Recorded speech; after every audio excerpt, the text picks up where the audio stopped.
All right. Hey, everyone. Thanks for joining us around the bonfire. My name's Logan. I'm joined by my friends Adam and Andy here today for our podcast. And we are just three mid-20-year-old guys just chilling around the bonfire, talking about philosophy, psychology, technology, education, and things about the times and life in general. Yep. Can't gather around a real bonfire right now because it is May of 2020, so we're doing what we can. Gotta get an intern. Let's get an intern just to do all this. That's a good editing. idea. Yeah, definitely. Just kidding. Have Adam pay them. Yeah, well, when we start acquiring or when we start generating passive income from this podcast, we could look into that a little further. But until Let's just then, fortunately, your piggy we'll have to bank do is this all by the passive ourselves. income. Yeah. My savings account. Yeah, that's passive, right? If it was growing. That's not. Yeah, it's not coming in. It's staying in. Yeah. Passive, just flat come. Yeah, flat come. Flat come. That's pretty good. All right. Yeah, Well, actually, it's more. You're actually losing money by keeping it in a savings account because, the interest rates off of a savings account don't keep up with inflation rates. So yeah, it's actually better to not have your money saved in a bank account and invest it somewhere. I just haven't found a place where I'm comfortable investing it yet. Yeah. Invest it in yourself. Yes. That's like a bumper sticker or like a mug says. Yeah. I invest in myself. I hate when, I hate that phrase when obviously that is a very good thing to do. Like, yes, invest in yourself. Like, invest in your mind. Your mind is a very huge investment. And if you're not treating your brain correctly or treating your brain the way it needs to be treated and expanding your knowledge, expanding your wisdom, that's just a lot of wasted time, a lot of wasted energy, a lot of wasted life.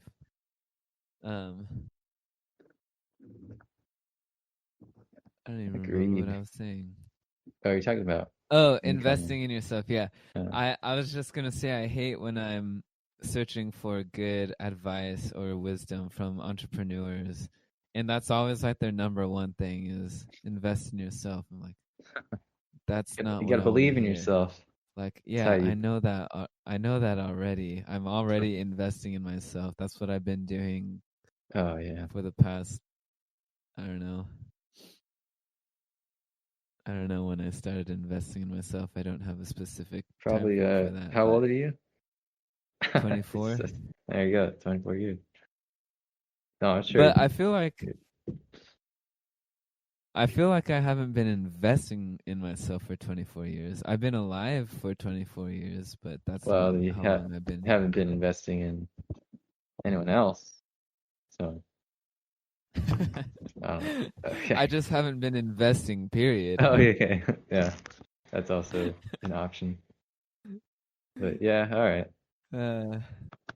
But yes, investing if you're not already investing in yourself, that is important. And if you've never heard, for anyone who's listening who has never heard that advice before, invest in yourself. That is very important to do.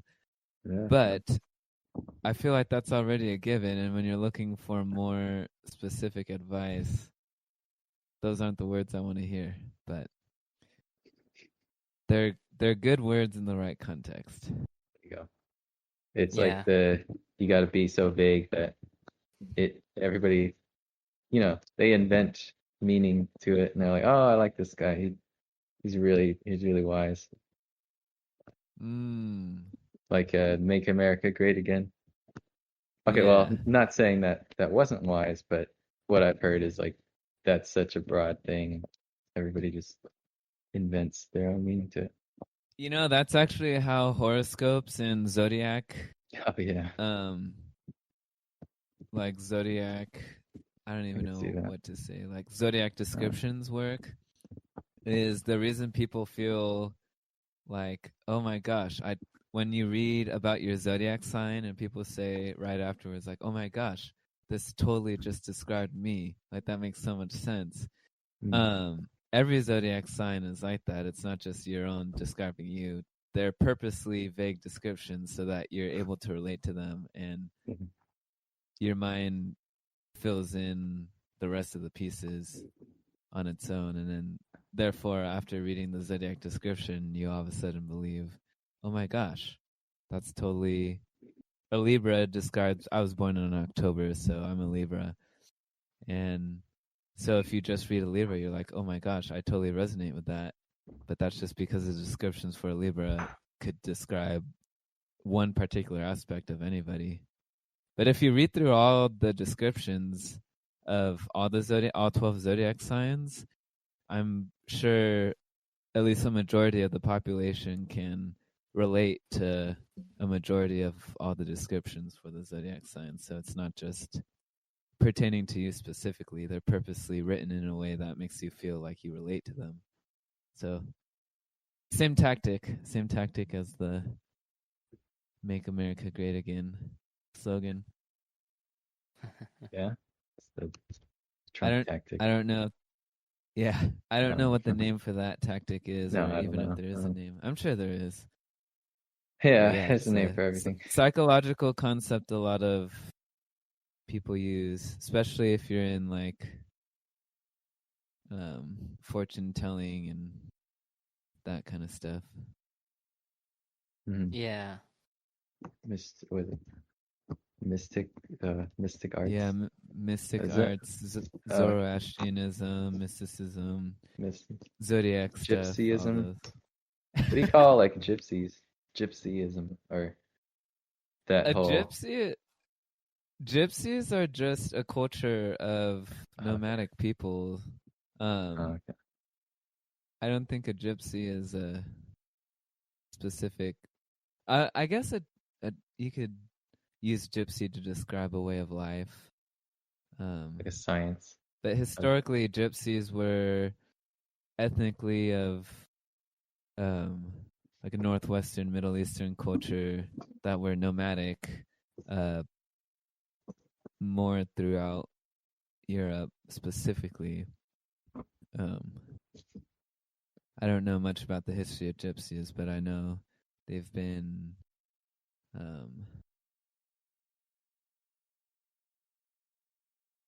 can't remember the word I'm looking for.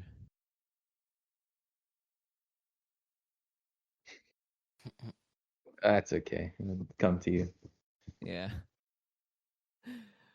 I don't know why it's not coming to me. It's such a simple word. What's the word for when one group of people kind of abuses like another group of is prejudiced against another group of people? Discriminates?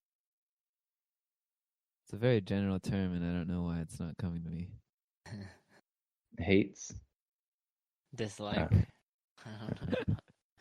Bully? Sure. Is mean to? So historically, the gypsies have been hated on a lot, like a lot of other minority ethnic Is it groups. oppressed? Oppressed. Oh. Hey. Thank you. Goodness gracious. Why? With the context, when you said the context, it's like, oh, I know what you're saying. Right. Yeah. Obviously, I'm really bad with words. That's why. That's why that's why I'm doing this podcast project in the first place, is to get better at speaking and talking and all that. Well, you got us. All that good stuff. Communication. That's why we're on the show with you. Yeah. Fill in your sentences. Finish your sentences. Thanks, guys. I really appreciate your support. Oh, yeah. Yeah, no, I think this is definitely learning how to podcast. At least what I've felt so far has been a great tool for me to practice speaking, practice communicating, learning how I sound when I listen to the podcast over again. I was just talking to Logan earlier today about getting to hear our first episode for the first time and being able to realize what I need to change and what I could do differently to improve. And so, yeah, it's cool to get feedback. And I think doing a podcast project like this one gives you the right feedback to see what you sound like, or hear what you sound like for that matter. And it's kind of cool getting input like that, because I don't think the majority of the population doesn't get a chance to hear what their actual voices sound like and hear the minor kinks and details and inflections in the way they sound and the way they talk. And so it's kind of cool doing this project to look into that a bit and see, oh, how could I become a better speaker? How could I become a better communicator and sound better? I think one thing I noticed too, like how much voices play in, I guess, the quality or attractiveness of a sound. Yeah. We should try. There's just like power behind voices, and I think Andy has a really, really good voice for podcasting. Oh no! And I was listening to it with my buddy JJ, and yeah, he agreed too. We were both like, "Wow, Andy actually has a really good podcasting voice." Oh man! Like it's just clear, and you enunciate really well, and I think that's something I need to work on. Like my voice right now is not good for podcasting, but through this project, I'll be able to get to grow and learn and improve on that. So I think that's pretty cool. Yeah. I feel like Andy is not as nasally as us. Like you and I both have kind of nasally voices, but Andy's is more like easy to listen to, I think. I think that might be part of it. You know, we should like I could make us all have deep voices for one. We should try that and just see that how would that ruin goes. the whole point of this podcast. I know, is to be as natural as possible, and that's like the complete opposite. Yeah. Just make Adam have a really high pitched helium voice. That would be pretty. We'll have normal. We'll have normal voices, so it's. But yeah, well, that's good. That's kind of cool that you guys are. Use any opportunity in your life as an opportunity to grow and to learn. Nice. Yeah. That's sweet. So, Elon Musk, right? Yeah. Yeah. So I have the transcript in front of me, so I'll refer to this. Is there any aspect of the interview between Elon Musk and Joe Rogan you wanted to open up with, Logan? Not necessarily. Yeah, we just talked last week about we were touching on this recent Joe Rogan Elon Musk interview from I think it was May 8th, right? Right, May 8th or May 7th, somewhere around there. Yeah. We were touching on it, and Adam and Andy hadn't heard it yet, so we thought we would get before we got together this week. They would give it a listen. I had listened to it already, so yeah, we just wanted to discuss some of that and then go from there for this week's episode. So, yeah, I mean, what are some of the thoughts that struck? Let's start with Adam. What are some of your first thoughts upon listening to that sat in your mind and are still there? Yeah.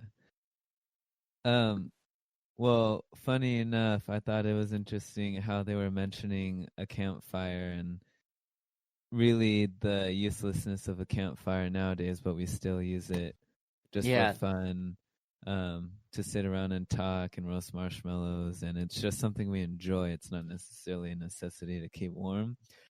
And I think that applies to this a lot just because that's the name of our podcast is Around the Bonfire, and I just thought that was a funny correlation. But in all seriousness, I thought it was interesting what Elon Musk brought up about consciousness, and there's a whole discussion in the beginning about consciousness and how it applies to where neural networks are going in artificial intelligence, and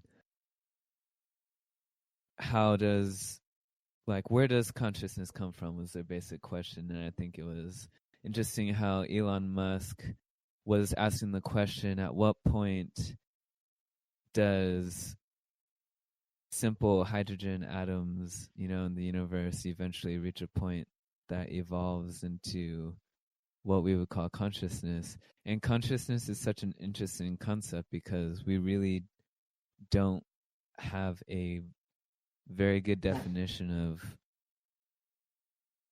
what consciousness is really and how to put it into words.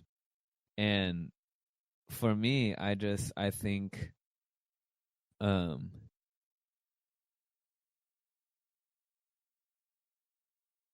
I've always felt curious about aspects of consciousness, and I'm just as curious about consciousness as all the other computer scientists and scientists out there who are into artificial intelligence. And that consciousness seems to be one of the bigger, heavier topics around technologists nowadays, and kind of seems to be the top. I've just noticed a trend with artificial intelligence being really high up on the what are computer scientists talking about these days. And yeah, true. Yeah, consciousness is such an interesting topic. Yeah, that's true. And you, Andy? I was going to ask, what part of the podcast were they talking about consciousness? Was that like a later half thing? No, it was towards the beginning. Is that when he was saying about really the hydrogen? Like, yeah, that was when he was like talking about hydrogen turning into whatever. I don't know. Okay, never mind. Well, yeah. So what I think, I've actually never listened to Elon Musk before. I guess I've been kind of avoiding him until now, but it's kind of interesting to finally meet the man, so to speak. But yeah, I do like the way that he thinks, and I do like the way he talks too, and the way he phrases things. One of the things he was saying, someone asked him, like, what's the chance that we're reliving this through the neural net thing, neural link? And he was like, I cannot assign a probability at this time. Yeah, I remember when he said that. Yeah. He's a very perceptive thinker, and the way he communicates is very, very analytical. He almost thinks like a computer. Like, if someone told me this whole time Elon Musk was a robot, I'd believe it. Yeah. Good way to put it. Yeah, that's what I mean. I always tell people who's learning to write code, you have to like train yourself to think like a computer. And I already feel like, Elon Musk does that pretty well. Yeah. So that's pretty cool. Is this the guy who has that whole thing about first principles? Is that Elon Musk? First principles. I'm not sure. I don't think I've heard of that concept before. Oh, okay. Yeah. Explain the concept of first principles, Andy. Let me just look it up. I don't want to botch this too. Okay. A first principle is a basic assumption that cannot be deduced any further. Over to this. Okay, then it's just an example. Oh, it is Elon Musk. Yeah. This is titled "First Principles: Elon Musk on the Power of Thinking for Yourself." Yeah. Okay. There so you go. I've kind of heard. He is the forerunner of that idea. So that's cool. As I understand it, it just means boil down your understanding of something to the most like atomic level. And if you're not clear on something, then you just like break that down. Oh, kind of like we were talking about abstractions. You just keep breaking abstractions until you can't break anything anymore. Yeah. Right. So you just find those first principles. To me, that's a very mechanical, computery way of thinking, and in a good way. I mean that. And, yeah. Well, So- we're I see, definitely yeah. glad to have you here in this podcast to translate all of that Oh, yeah. computer-like thinking to us, Andy. I'm just the translator. I think you're a Tech good middle. translator. With your experience in what you know about computer science, I think you're a really good middleman for Oh, yeah. that type of thinking. And yeah, I think it's very apparent just in our discussions with you and how your brain works. And I think it's cool that you're able to think that way. And not only do you think that way for yourself, you're also really good at conveying the way you think as well as your thoughts to other people yeah. in discussion. And I think that's pretty cool. That's some good feedback to hear. Yeah. Yeah, because You I'm were always saying worried. earlier that. Oh, go ahead. Go ahead. Yeah, I'm always worried that, you start training yourself to be more like a computer, and then now you're acting like one and no one wants to talk to you. Well, okay, but like, yeah, I think it could get a little off-putting sometimes Oh. if you do it wrong. I'm not saying I do that, but I think certain people could do that very easily. But anyway, what were you gonna say? Oh, I was just noting the fact that earlier you were saying you tried to avoid Elon Musk as much as possible. Oh yeah. I just wanted to get I a don't know little if I said insight on that until as much why as you possible. Yeah, Okay. why? Yeah. I don't think I Why said do as you much feel as that possible, way but about Elon Musk? yeah, it's something I was thinking about. I think something I have to work on is envy, I guess, controlling my envy. But I noticed like seeing someone who's like, extremely successful or whatever, that it's sometimes hard for me to be like, oh, I want to go listen to them, because I already feel like, I guess they're better than me, so why should I like? Oh, now that I think about that, that's kind of a counterintuitive, but yeah, it's just like, okay, how about this? You see someone, no, okay, well, I don't want to sit here trying to think of an analogy, but yeah, I'll just say I think I have to work on controlling my envy of him, because I know he's successful and he's done a lot of really good stuff. So yeah, that's kind of my answer to it. I can relate to that though. Okay, all right. Yeah, you're not alone there. And Okay. I've done that too myself with certain like people on on like the internet, or particularly like YouTube, like maybe like YouTubers that have done things that I feel like I wish I was already there, or like I wish I was already like at that level. And sometimes Yeah. I do feel like, man, I'm not doing enough with my abilities, or I'm not like pushing myself hard enough, or I'm not spending enough time with the things that matter to me. But yeah, I think it's better to kind of just decide to like look up to that person and admire them, and just shoot to be, I mean, you don't have to be like them, but maybe be inspired by it rather than be like bothered by it or something. Because Yeah. it's funny that you say that about him in particular, because I always thought of you as like a young, I feel like you think kind of like Elon Musk. Like, Oh yeah.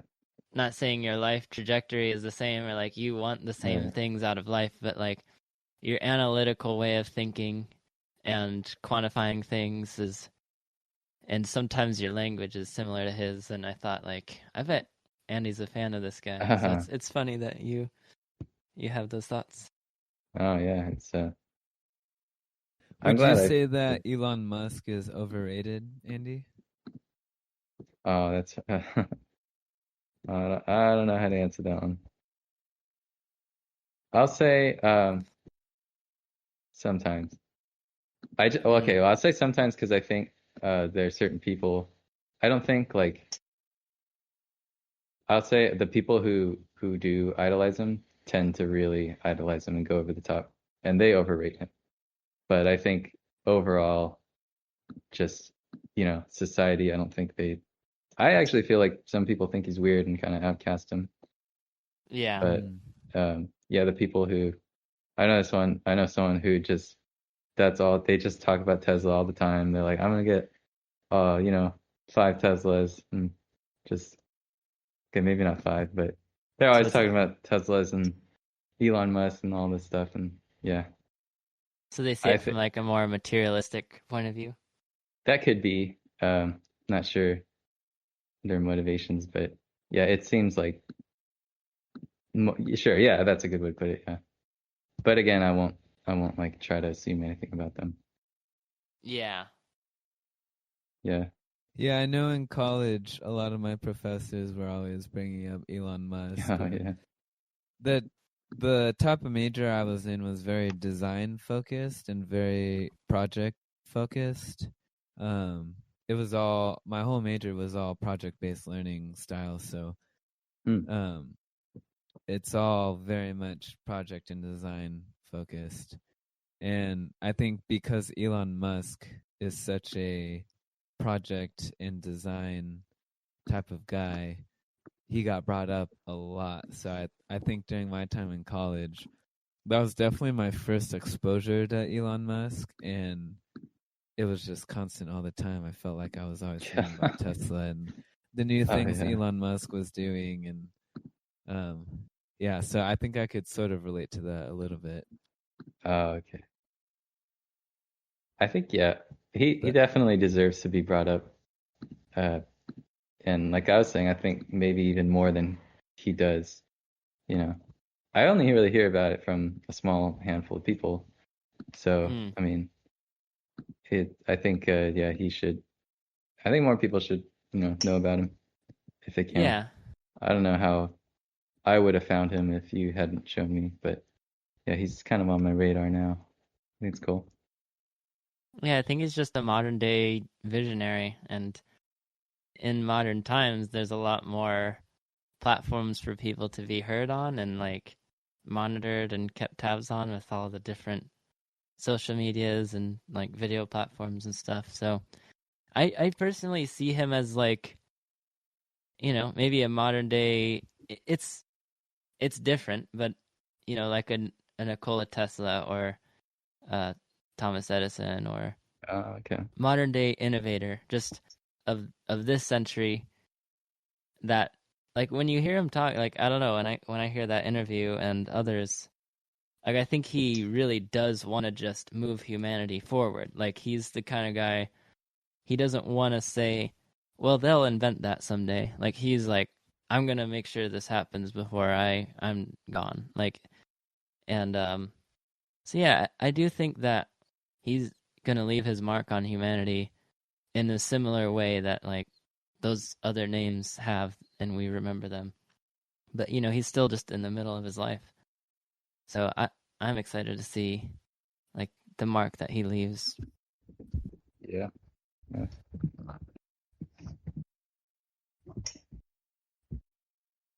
I liked what he was saying. At some point, he's talking about there's a misallocation of knowledge or intelligence. Oh, talent, I think Yeah, it was. I like that part. Yeah. In terms of it was, I don't know what he said, but there wasn't enough allocation in science or innovation or something. Yeah, he said it But was they were all allocated in like finance and something mhm. else. What was it? Business, maybe? Maybe. Yeah, like all of the greatest minds, or not all of them, but there's so many like smart people that um they're just like in the finance world and maybe like the business world. yeah, he Oh, said finance finance and and law. law. There's too Oh, many and people law. in finance and law. Yeah.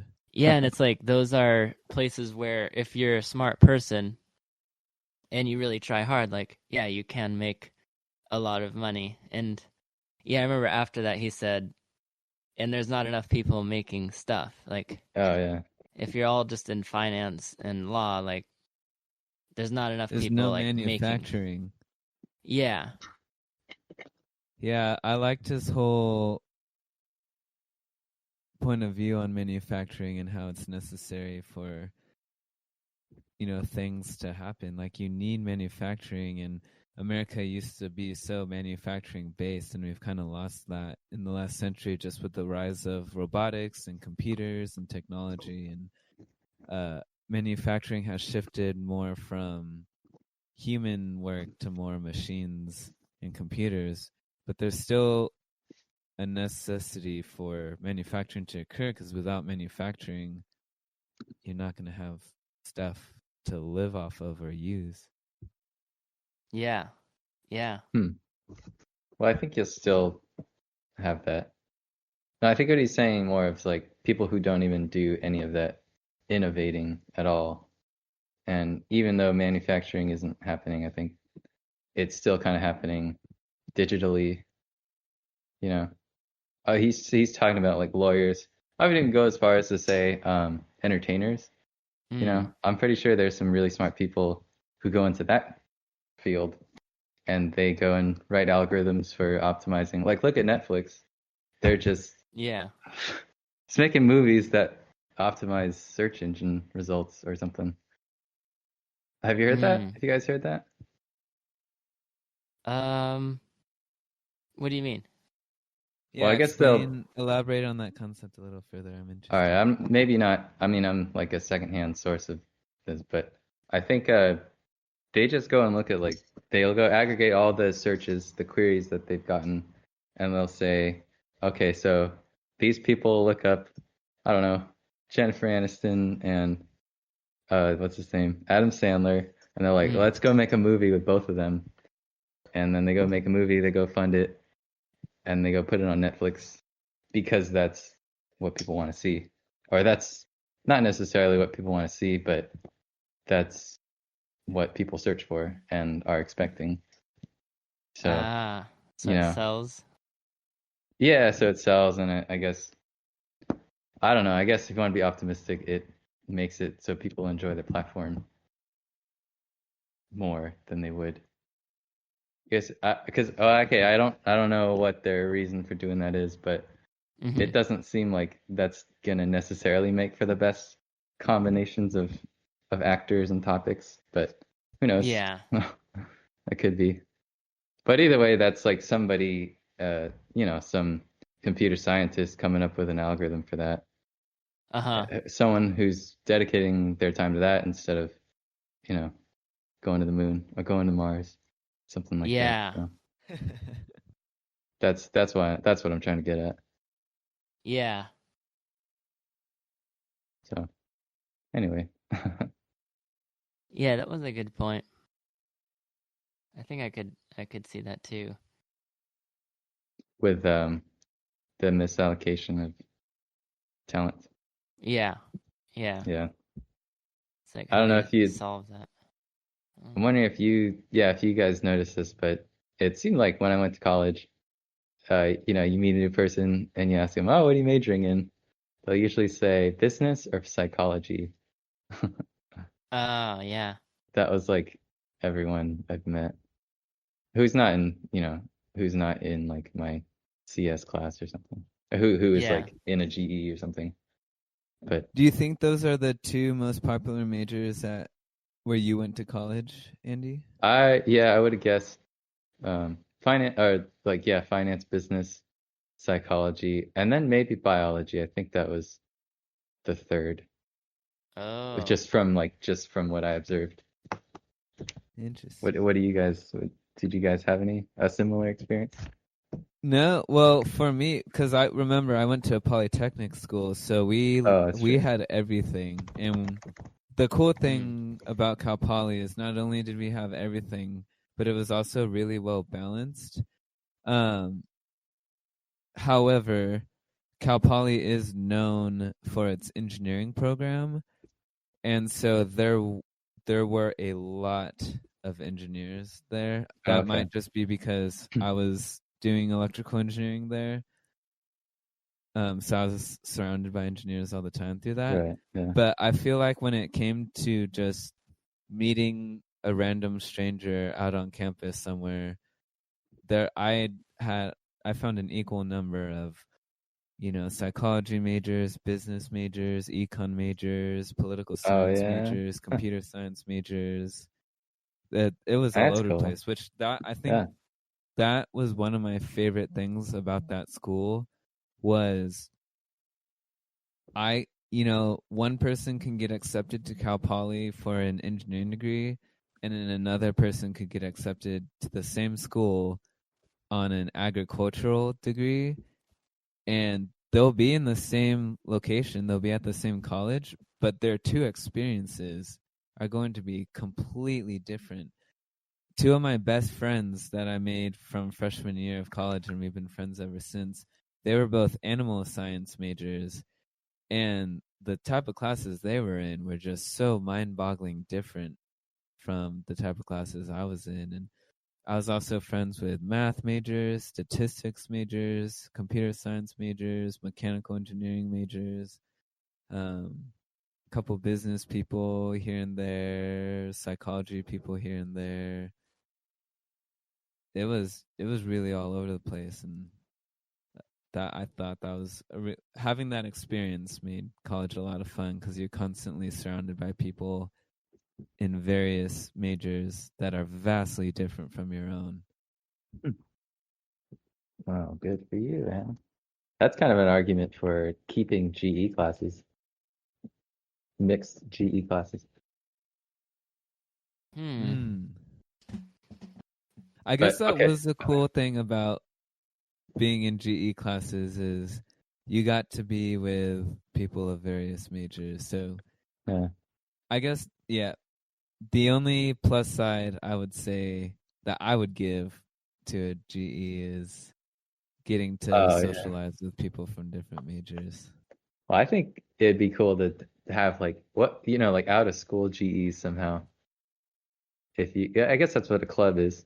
You just go to a club, socialize with all these. That way you don't even have the stress of grades and teachers and all that exams. I like how no matter how our conversation starts, we always end up on GEs in college. So this is 3 for 3, literally 3 for 3 on somehow ending up back on college and education systems and GEs. It matters that much to us. I know. It's obviously in the back of our minds constantly. If our conversation just naturally finds itself at the same point every time, that's got to mean something. I mean, come on. Maybe it's a time for a rebranding. Yeah. Oh no. Okay, well before that, let me just share maybe with you. This podcast just evolves into just constant bashing on the GE system and just call it I hate school or I hate Oh my goodness. Okay, sorry. Let's get back to what were you saying, Andy? Oh yeah. Okay, so I looked it up. San Diego State University most popular majors. You want to guess? Business and psychology. Yeah, 19% business administration, management, and operations. 8% psychology. That's the top 30% of the whole school. So I mean, man. I guess like my sampling was accurate of this, but that's crazy. Where are all the CS students? Wait, where are they? Is there a percentage? This chart only shows the top 8. Economics not even. Lowest. Can you read the top 8 in order? Oh yeah. So business, psychology, rhetoric and composition, writing studies. How is that higher than health and physical education, fine and studio arts, criminal justice, liberal arts sciences, economics. How is fine and studio arts higher than computer science?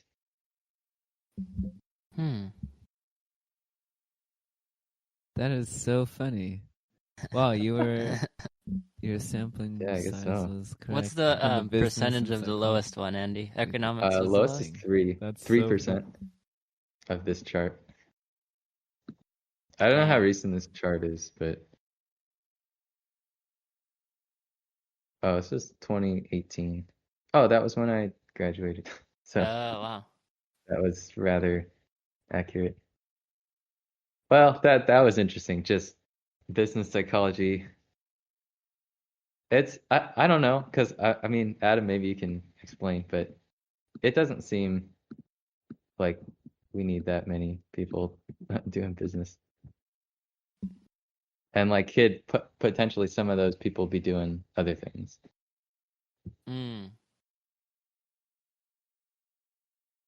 That's because they're 19. Wait, are you asking Well, yeah. me like Could you how to explain why business is business the highest? Let's just pick on business for a while. Why they're more than double this, like the next one lower. They're 19%, and then psychology is 8%. What site are you on? Because I kind of This want is to see from this College graph. Factual. collegefactual.com. I see the picture in the Google images, but I don't see it in the actual webpage. So I don't really know.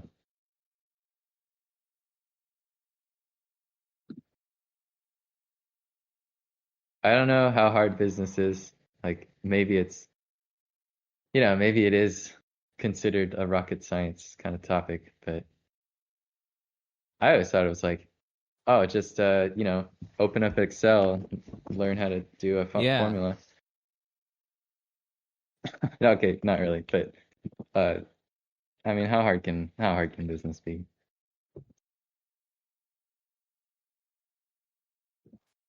Well, I think that's the reason why business and psychology are the most popular there. And I don't want to bash on business and psychology majors out there. If that's your calling, then more power to you. But I think you're onto something, Andy. I think they're the most popular because they tend to be easier. There's how do I explain this?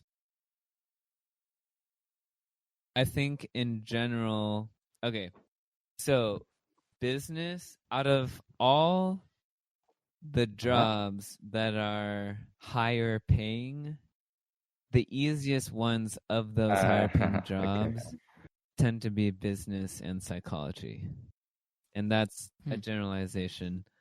And so I think those are the most popular, at least at your school, just because it's the easiest and fastest way to make money compared to STEM majors that takes a lot of I don't know. STEM is hard, man. Math is hard. High level math is hard. Science is hard. And if people know that, hey, I can make just as much money doing something easier, then for some people that's so you're saying it's kind of skewed by people. I'm still like trying to relate this to what Elon Musk is saying about talent. So, but you're saying these numbers are kind of skewed by people who aren't really driven by talent, like putting their talent to their career, but more so like trying to make as much dollar bills as can. Is that what you're saying? Okay. Right. I think there are a lot of people out there that want to make money, but also want to choose the easiest path to make a lot of money. And I've just, from the people that I've met at Cal Poly and what I've heard from those people in those majors, according to them, like business degrees and psychology degrees are a joke to get. Like apparently they're really easy. I didn't know a lot of psychology majors, but the two that I did know were able to complete their psychology degree in 3 years or less. 3 years or less. And then I know it's quite common for business majors to kind of be in the same boat too. If you're smart enough, I guess it's possible to do an engineering degree in the same amount of time. I have a cousin who actually did his mechanical engineering degree in 3 years, which is just crazy. But, he's an outlier. That's not normal at all. Most engineering majors spend 4 or more years in college, where I think it's quite common for psychology majors to spend 3 or less. And same thing with business majors, 4 or less years. So I don't mean to pick on business or psychology majors. Especially as a STEM major, I don't want to make myself sound arrogant because I studied engineering in college, but I think just generally business and psychology tend to be easier. I had a professor speak in one of my lectures in an electrical engineering course, and she did her bachelor's in electrical engineering and then went off to get her MBA afterwards, her master's in business administration. And she was saying, like, oh my gosh, coming from a background in electrical engineering, like a business major was a joke. And so when I heard her say that, I was like, oh wow, that's maybe okay. like, you know, there's probably some weight to that. And yeah, I don't know. But that's my 2 cents on why I think business and psychology majors might be the most popular, at least for SDSU. But I think in general, they're just popular because they tend to be easier. It's easier to get accepted into a business major and psychology major, just in general. Yeah, they're and it's weird, kind of having to vocalize it out loud. I think in college, and at least during my experiences there at the time, everyone kind of has this sense or this feeling that there is a hierarchy between all the majors, and no one really talks about it out loud because people higher up in the hierarchy are afraid to come off as arrogant or bash on other majors, and then people who are apparently lower in the hierarchy of majors like don't want to feel less than, which is understandable. But I think everyone kind of has a sense like, yeah, some majors are harder than other majors, and that's just the way things go sometimes. And everyone's brain works differently. Yeah. But that doesn't mean anybody's less than. I'm not saying business majors or psychology majors are any less than an engineering major. That's just people just work differently and think differently. And like I said earlier, I still stand by it. If you feel that business or psychology is your calling, then by all means, like, go do it. That's what your purpose to do. So enjoy it. Yeah. Good. That's a good way to put it. Yeah, definitely. So Adam, why do you want to go into it because you've said that you want to do it like for a master's program or something like that, right? Yeah, I flirted with the idea of getting my MBA in business. The reason behind that is just like all the other mid 20-year-olds out there, I'm still discovering myself and figuring out what I want to do. Mm-hmm. And my reasoning behind getting an MBA was because I was thinking it would be very handy, it would be very helpful, and it would look good on a resume to have a master's degree. And because I don't know what I want to specialize in per se, my train of thought went from, okay, I want to get a master's degree. I don't know what I want to do. Therefore, strategically, it would be in my favor to get the most general and the most broad master's degree out there, which in my opinion would be an MBA, because I think you could do a lot of things with an MBA. You don't have to necessarily be stuck in a business related field, which I mean, that's what it's geared towards. But I think just having an MBA looks good to whatever position you're doing in a career or whatever role you're looking for. That makes sense. Yeah, that's good reasoning.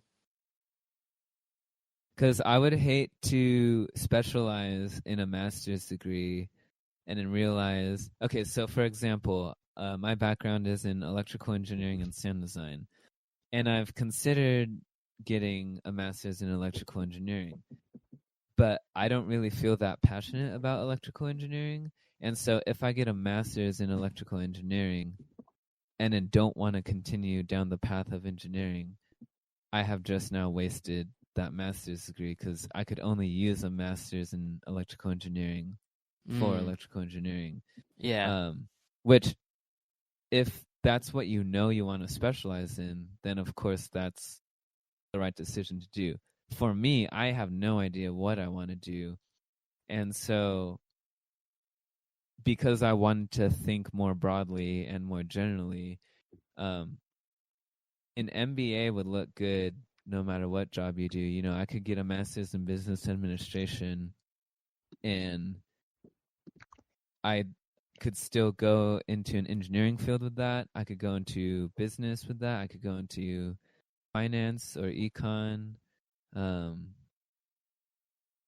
talk about education a lot and think about teaching. So even if I had an MBA, I could teach business. I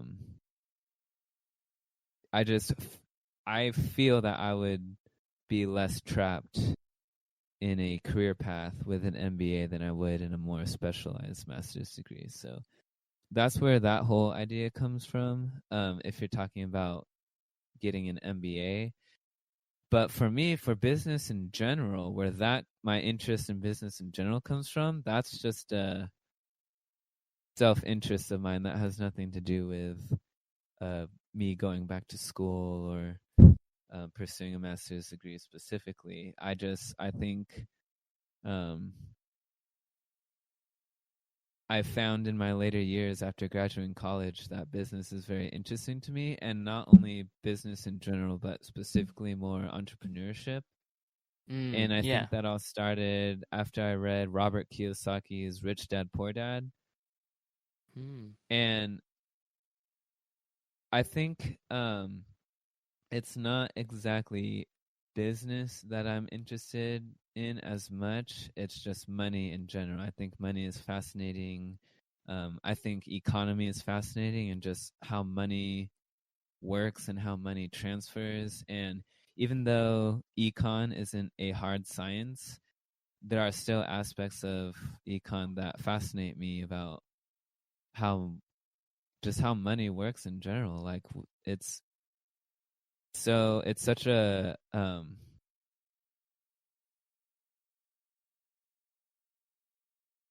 dense topic. Yeah. And there's so much about it that not a whole lot of people know. And, you know, you hear people throw around vocab words or terms like the stock market and finances and Wall Street, and dividends. You hear dividends. You constantly hear all these businessy and financial terms that gets thrown around, whether on the news or on social media. Yeah. And people might be able to carry a conversation on about that, but do you really understand how those systems work? And when I ask myself that question, my answer is no. It's the way cash flow works and money transactions work on a macro scale is so confusing. And it's that part of it is what intrigues me the most. Is when I confront something that's confusing to me, I automatically want to learn more about it.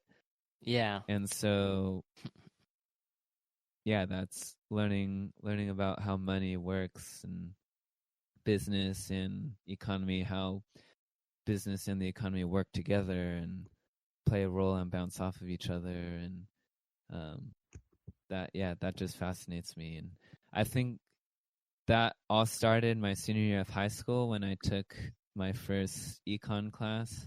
Yeah. AP Micro and Macroeconomics. Andy was actually in that class as well. He was just in a different period than I was. But yeah, good times. Shout out to Mr. Pink if he ever hears this. Michael Pink? Send it to him. Michael Pink. Oh my gosh. But yeah, that was my first econ class ever, and it was a very intriguing topic for me to learn about because it was so new to me, and there's so much about econ that I still don't know about, and I want to learn just to have an understanding. And when there's a topic that confuses me, I don't like being confused, so it forces me to want to learn more about it. And I think my first exposure to just wanting to learn about money in general came from actually my 10th grade AP Euro class. My teacher had us do a little project towards the end of the year where he had us log on to this fake stock market site, and we each got $10,000 of fake money to invest in the stock market, and he made a game out of it, and whoever came out with the most money won. And I don't remember what the prize was or anything. I don't remember who won, but I do remember how fascinating just playing that game was. And I had no understanding of what the heck the stock market was at that time. In 10th grade, I was only 15, 16 years old at that point. And the stock market was very new to me. And so I think ever since then, it's always been in the back of my mind. So it wasn't until I graduated from college and, I'm out in the real world now as an adult, and making money is kind of what you do now after you graduate college. I think realizing that money became a more fascinating topic for me. And when I looked more into finances, I came across Robert Kiyosaki, and then that led me to entrepreneurship. And because of that, I am now more fascinated in entrepreneurship and business. And so that's how that road kind of started. So I guess I could thank my AP Euro teacher, Mr. Green, for that. Yeah, Mr. Green. Our little stock market game the color made us do. The color teachers. Yeah. So Mr. Green and Mr. Pink. it really sounds like we're just anonymizing them. Yeah, but we're not. So like those are the real names, ladies and gentlemen. Yeah, but it's funny because I'm just thinking so Adam is now going to be allocated toward the finance. Oh yeah. Right? Yeah. Yeah, that's it. Yeah. Or misallocated. Yeah. For that matter. In Elon Musk's term. Yeah. So I wonder if Andy's gonna come over to the finance board. Oh yeah. No, I'm just gonna not be friends with Adam anymore. Yeah. Elon Musk would be very disappointed in us. No, I think it's I think it's important to notice that he's not saying people shouldn't be entering those industries. He's just kind of pointing out that maybe that is what he's saying, but to me, it's just kind of sounds like he's saying that we're kind of not being smart with where we put our talent. So if you think you belong in that field, Adam, then I mean, I think that's fine. You're not like defying Elon Musk. And he's not like your dad or anything. He's not going to give you a timeout if you. But it's I don't need to seek retribution from him. I'm sorry, Elon Musk. I failed you. Yeah. I failed you as a child. Yeah. So that's great, Adam. Yeah. No, I think there's just a lot of topics that fascinate me, and growing up, I was always really into science. My first fascinations were with space, outer space, and astronomy. I got really into star mapping and really nerdy space stuff, and that kind of led into physics and chemistry, and I got really into biology in high school. I had phenomenal biology teachers. Yeah, there were some good ones. Yeah, I feel like Blue. No, I'm just kidding. Yeah. No, we can't mention them because their last names aren't colors. So, no. But if our high school was a university, like they would be specializing in biology majors because we had the most phenomenal biology teachers at our high school, and so I was always a science guy. I was always a science and math guy. Really into all that kind of stuff. It was always fascinating. And I think I was always a curious child growing up. So naturally science would draw my attention because, you know, when you're young, you're asking questions about why does this happen when you do this? How does this work? And what makes this function? Why, you know, for example, I remember asking like, why is the sky blue? Or how do earthquakes work? How do tornadoes work? And I why remember does the the sky one. moon? Yeah, Hmm. why does the moon have phases?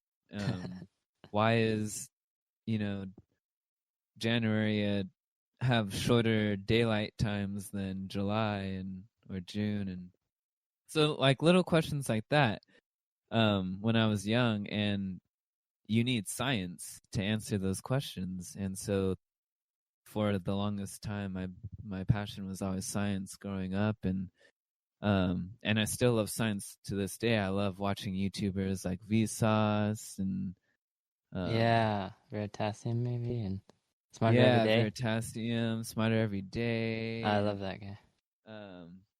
Yeah, there's just so many fun YouTube channels to watch. I think Mark Rover. Have you seen Mark Rover? I think that's his name.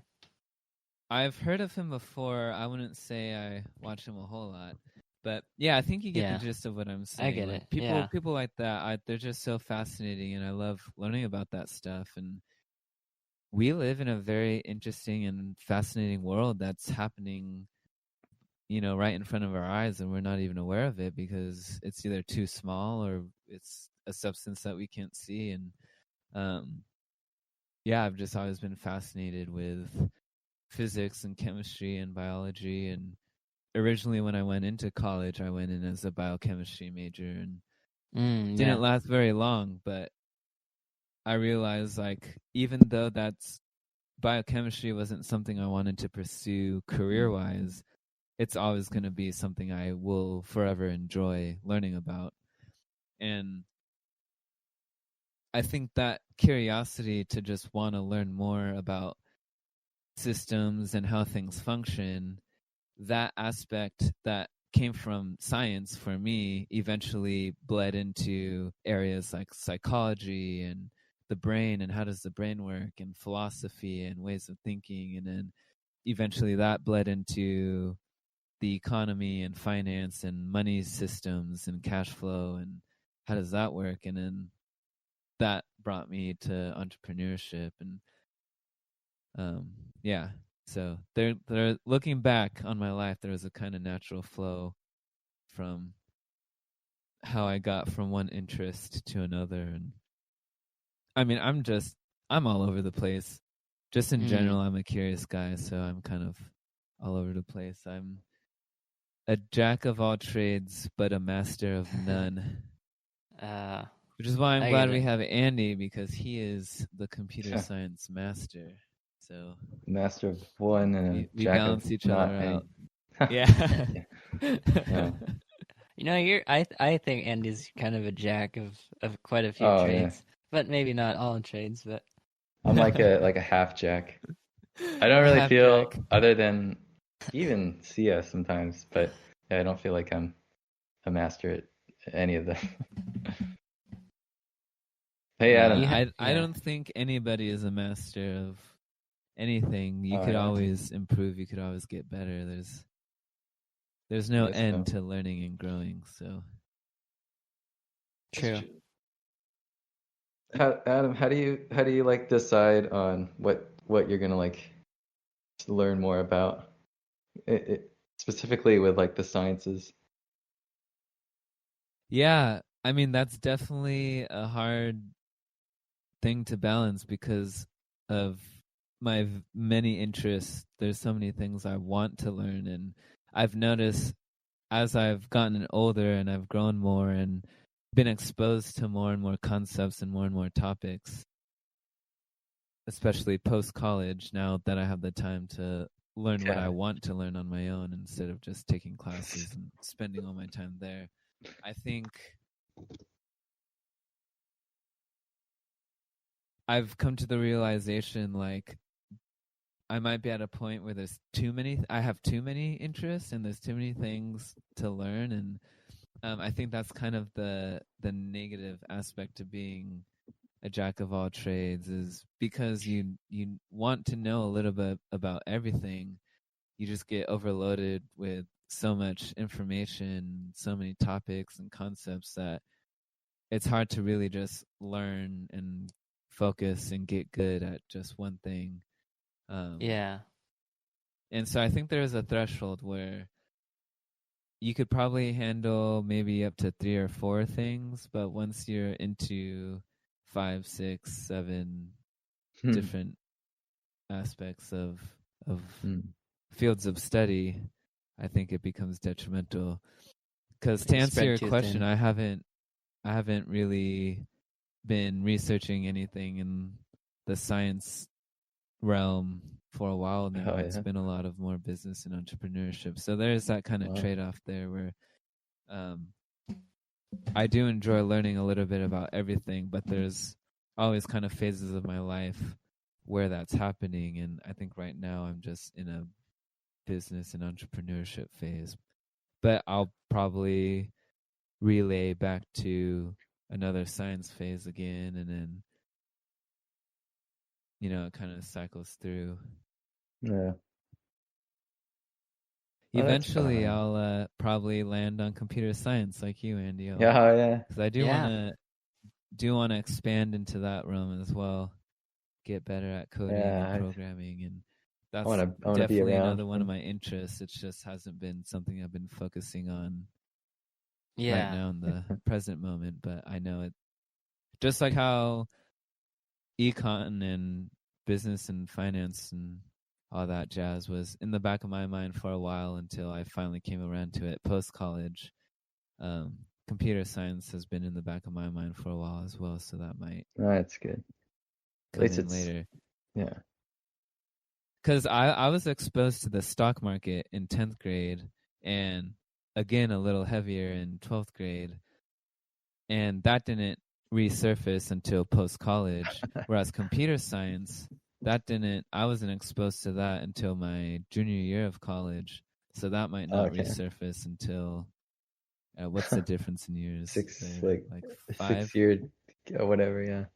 Yeah, 5 to 6 years. So I finally recircled back to money, so it probably won't be another couple years before I recircle back to computer science. So who knows? Well, always with the patterns. Talk to me again. Yeah, in 4 years, Adam. Okay, bye. 5 years. See you then. Hey, I'll be right back. You guys keep talking. Okay. Yeah. Can you kind of relate to that type of curiosity? I don't know. Does anything I was saying in the past couple minutes? Yeah. I didn't want to interrupt because you seem like you're really getting it all out there. I don't know. Spark any similarities in your mind, or? Yeah, I went at first instinct, I guess. I have a lot of those feelings with computer science, software development type of stuff. More software development, actually. But even then, I don't feel like oh no, it looks like yeah. Hold on, folks. Adam can't hear me. Logan's gone. Okay, I think you're back. Oh, okay, all right. Yeah. What is the last thing you heard? I didn't hear anything you said. All I got out was my question, and then it seemed like there's a disconnect there, but okay. What did I say? Yeah, it's I had some similar experiences, but mostly just in software development. So it never really what's the word? It never really expanded outside of the realm of computer science. I always wanting to learn more about software engineering, CS stuff. So, and actually occasionally I'll be like, oh, what if I went back and, started learning physics again, or electricity and magnetism?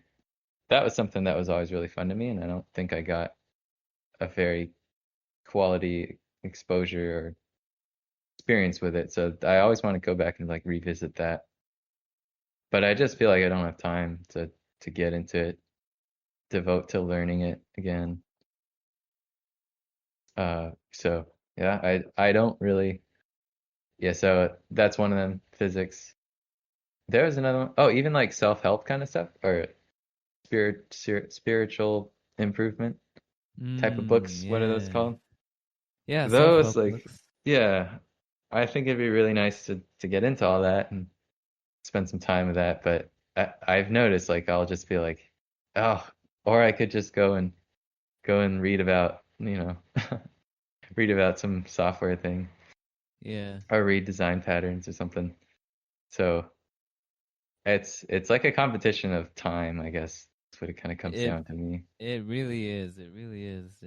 Uh, And I think that's been my time has always been my biggest enemy is I think I touched on this a little bit earlier, but I was saying how I've reached a point where there's just so many things I want to learn that it might be detrimental to the things I have learned, because I'm just right. trying to Oh cram. yeah. But the only reason why it's detrimental is because time is finite. If I Yeah. had unlimited time to learn everything I wanted to learn, then it wouldn't be detrimental at all. That'd actually be very beneficial because you're constantly rounding yourself out to expand into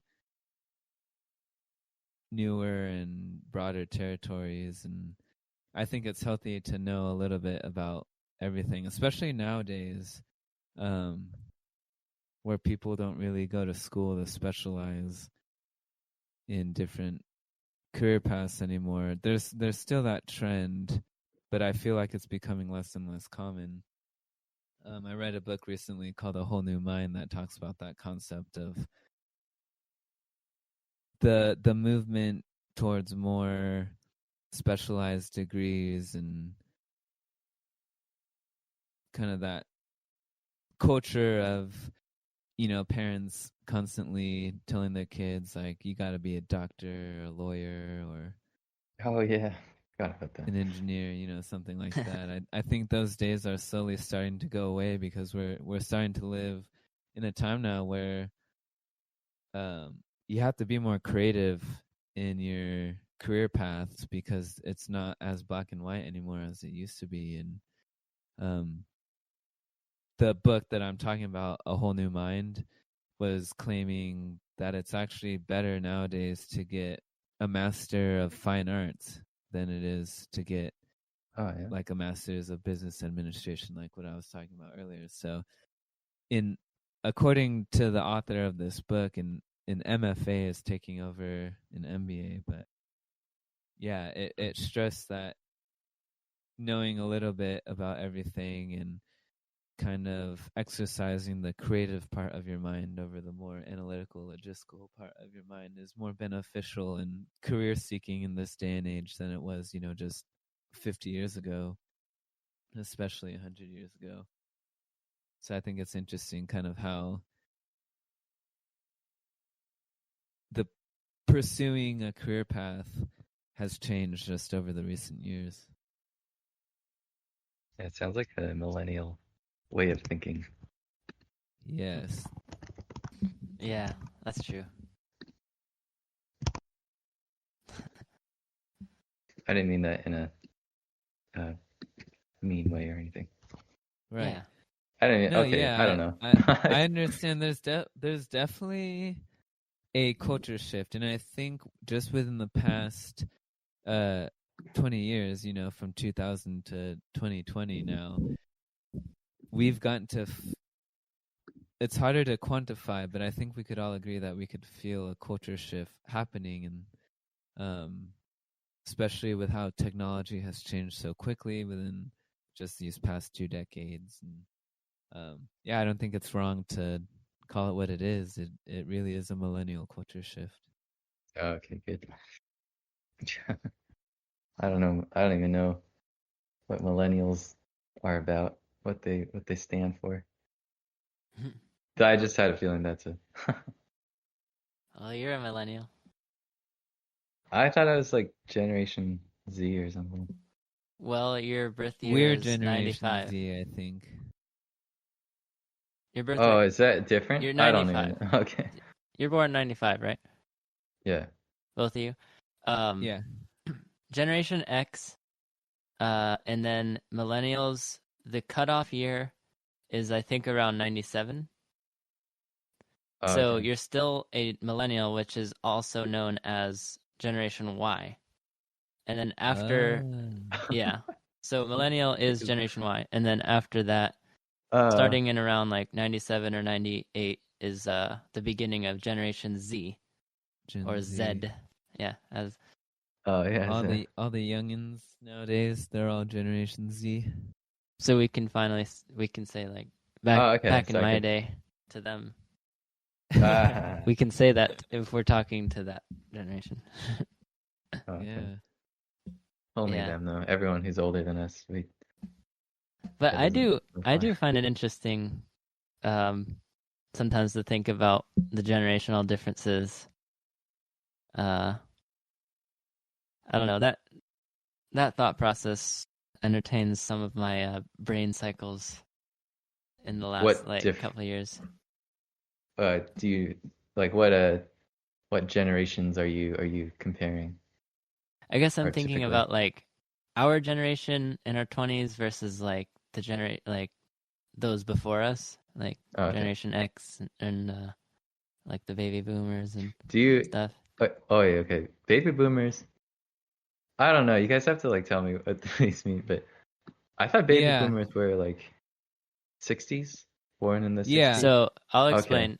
So if you were born in between, or if you're born from the years after World War II to 1964, so basically if you're born throughout the 50s, you're considered a baby boomer. And they were baby boomers because of that was the period after World War II. yeah, 1964 is the cutoff year. So that's the youngest baby boomer is 1964, and the oldest Generation X is 1965. Okay. Yeah, so each generation is roughly around like 20-ish years, but yeah. I actually did a little bit of research on this a long time ago, and I found a note in my vast list of notes actually where I wrote it all down, and yeah, I could just read it out. So all the years that I read out, those are the years that the people were born in, not necessarily the years that people were living in. So yeah, every time I say year, those are for birth years. So all the way back, we'll start a little over 200 years ago. Oh my gosh. The Wow. lost generation is anyone born from 1883 to 1900. Then you have the GI generation, also known as the greatest generation, from 1900 to 1924. I didn't call them the greatest generation. I guess we should just give up. Yeah. So that's the point. We missed it, guys. We're 100 years late. So they were 1900 to 1924. Then the silent generation was 1925 to 1945. Then the baby boomers, 1946 to 64. Then there's this small niche kind of group called Generation Jones from 54 to 64. I don't know much about that, but I included that in this list. After the baby boomers was Gen X, that was 65 to 76.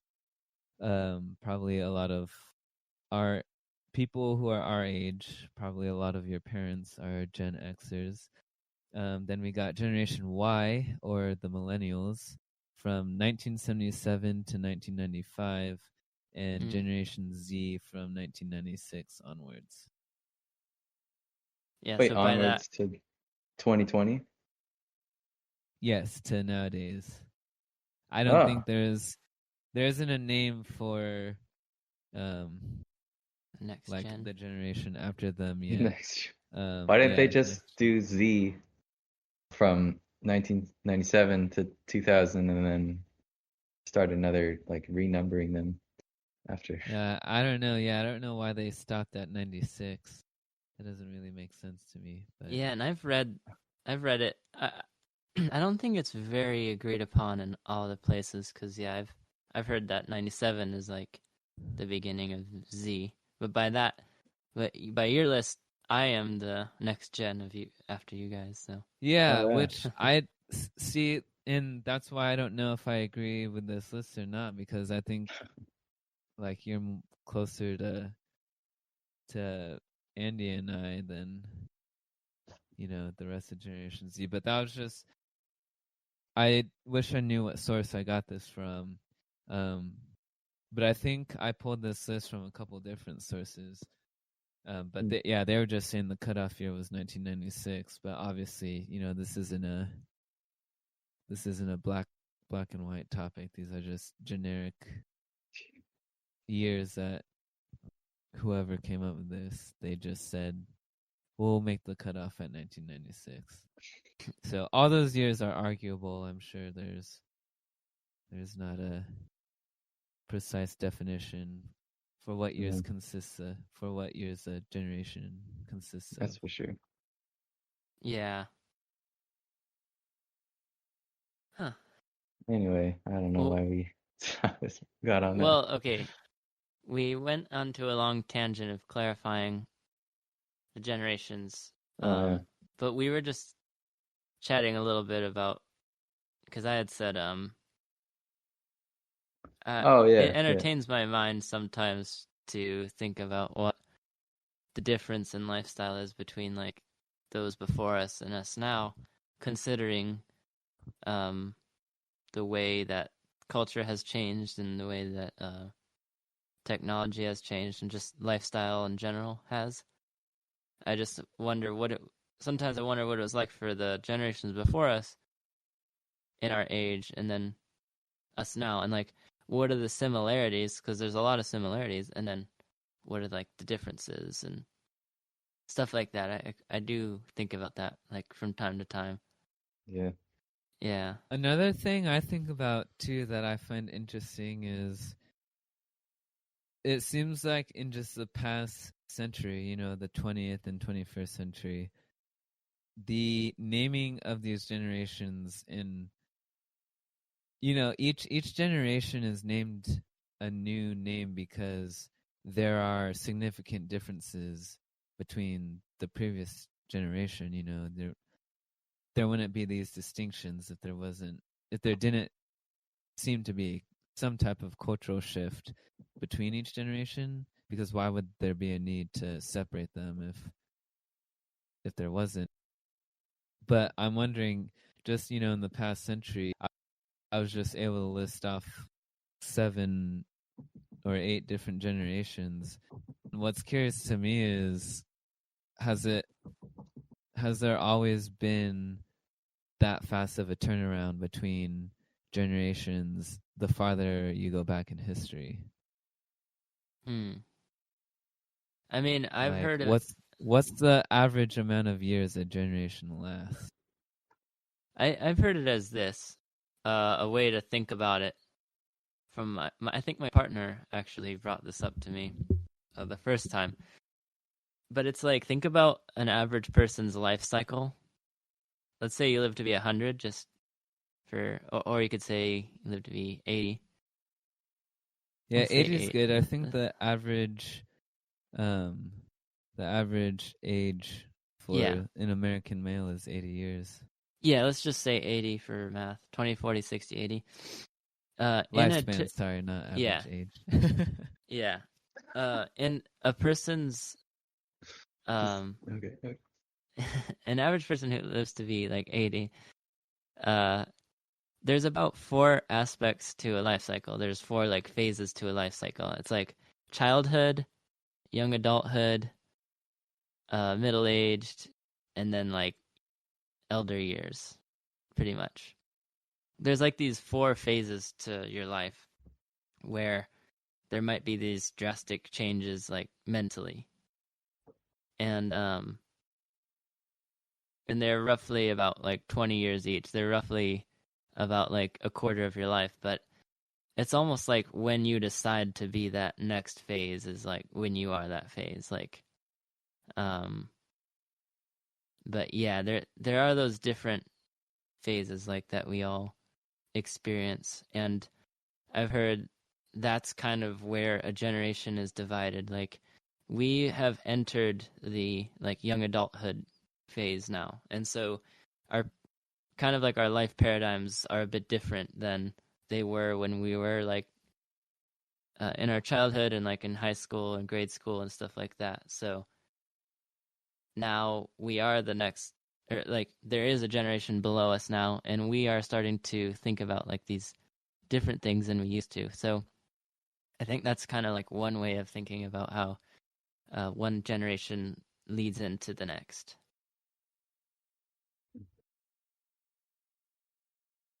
I mean, it's also like about our phase of life roughly is when people are going to start having like children as well. And, you know, people we know already have and will soon. So, yeah, it's kind of like this life phase that you typically have like children, and those are the next like generation as well. So,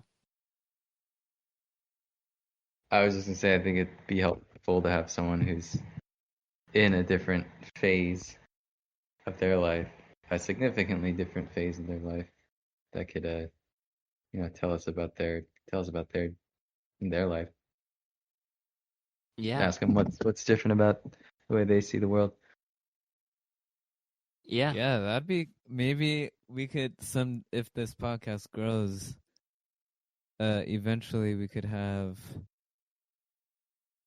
like a episode special where we could like interview people of different generations. That'd be cool to hear directly from them Get a what their insight kindergartner in is. here. There's actually YouTube videos that I watch. I forgot what the channel is, but it's really interesting. It's they'll bring in a specialist in some random field. It could be a musician, a theoretical physicist. I'm blanking on the other ones I've seen. So I think they brought on a computer scientist. Oh. And it's the point of these videos is to let me back up. So they're called so let's go back to the musician example. It'll be musician explains blah blah blah concept to an elementary schooler, a high schooler, a college student, someone else, and then like a professional in that field. And it's really cool to watch like the interaction with the child, and then the interaction with the teenager, and then interaction with the young adult. And I think there's value to seeing all those aspects of development during the course of a human life. And yeah, it's just cool to see. Yeah, I like that one. I thought that was interesting. Did you see the one with John Carmack? John Carmack was on one of those. What was the topic? VR. Oh yeah. Did you see that That one? one was cool, and they talked about quantum computing during that one, right? They may have touched on it. Okay. They may have. Yeah, I think I did see that. So Yeah. they're really cool videos. Do you remember what channel puts those on? I don't want to say the wrong one. I have a feeling it's like Wired or something, but I could be wrong. Yeah, Might it's be one of those. Yeah. I like those. I've checked out a couple of those. Yeah, and my point for bringing those videos up is I think there's value to getting to hear from children as well as teenagers, as well as middle-aged people and young adults, and obviously like the elderly as well too, because they've lived for so long. They have so much more wisdom than we do. And yeah. I think it would be cool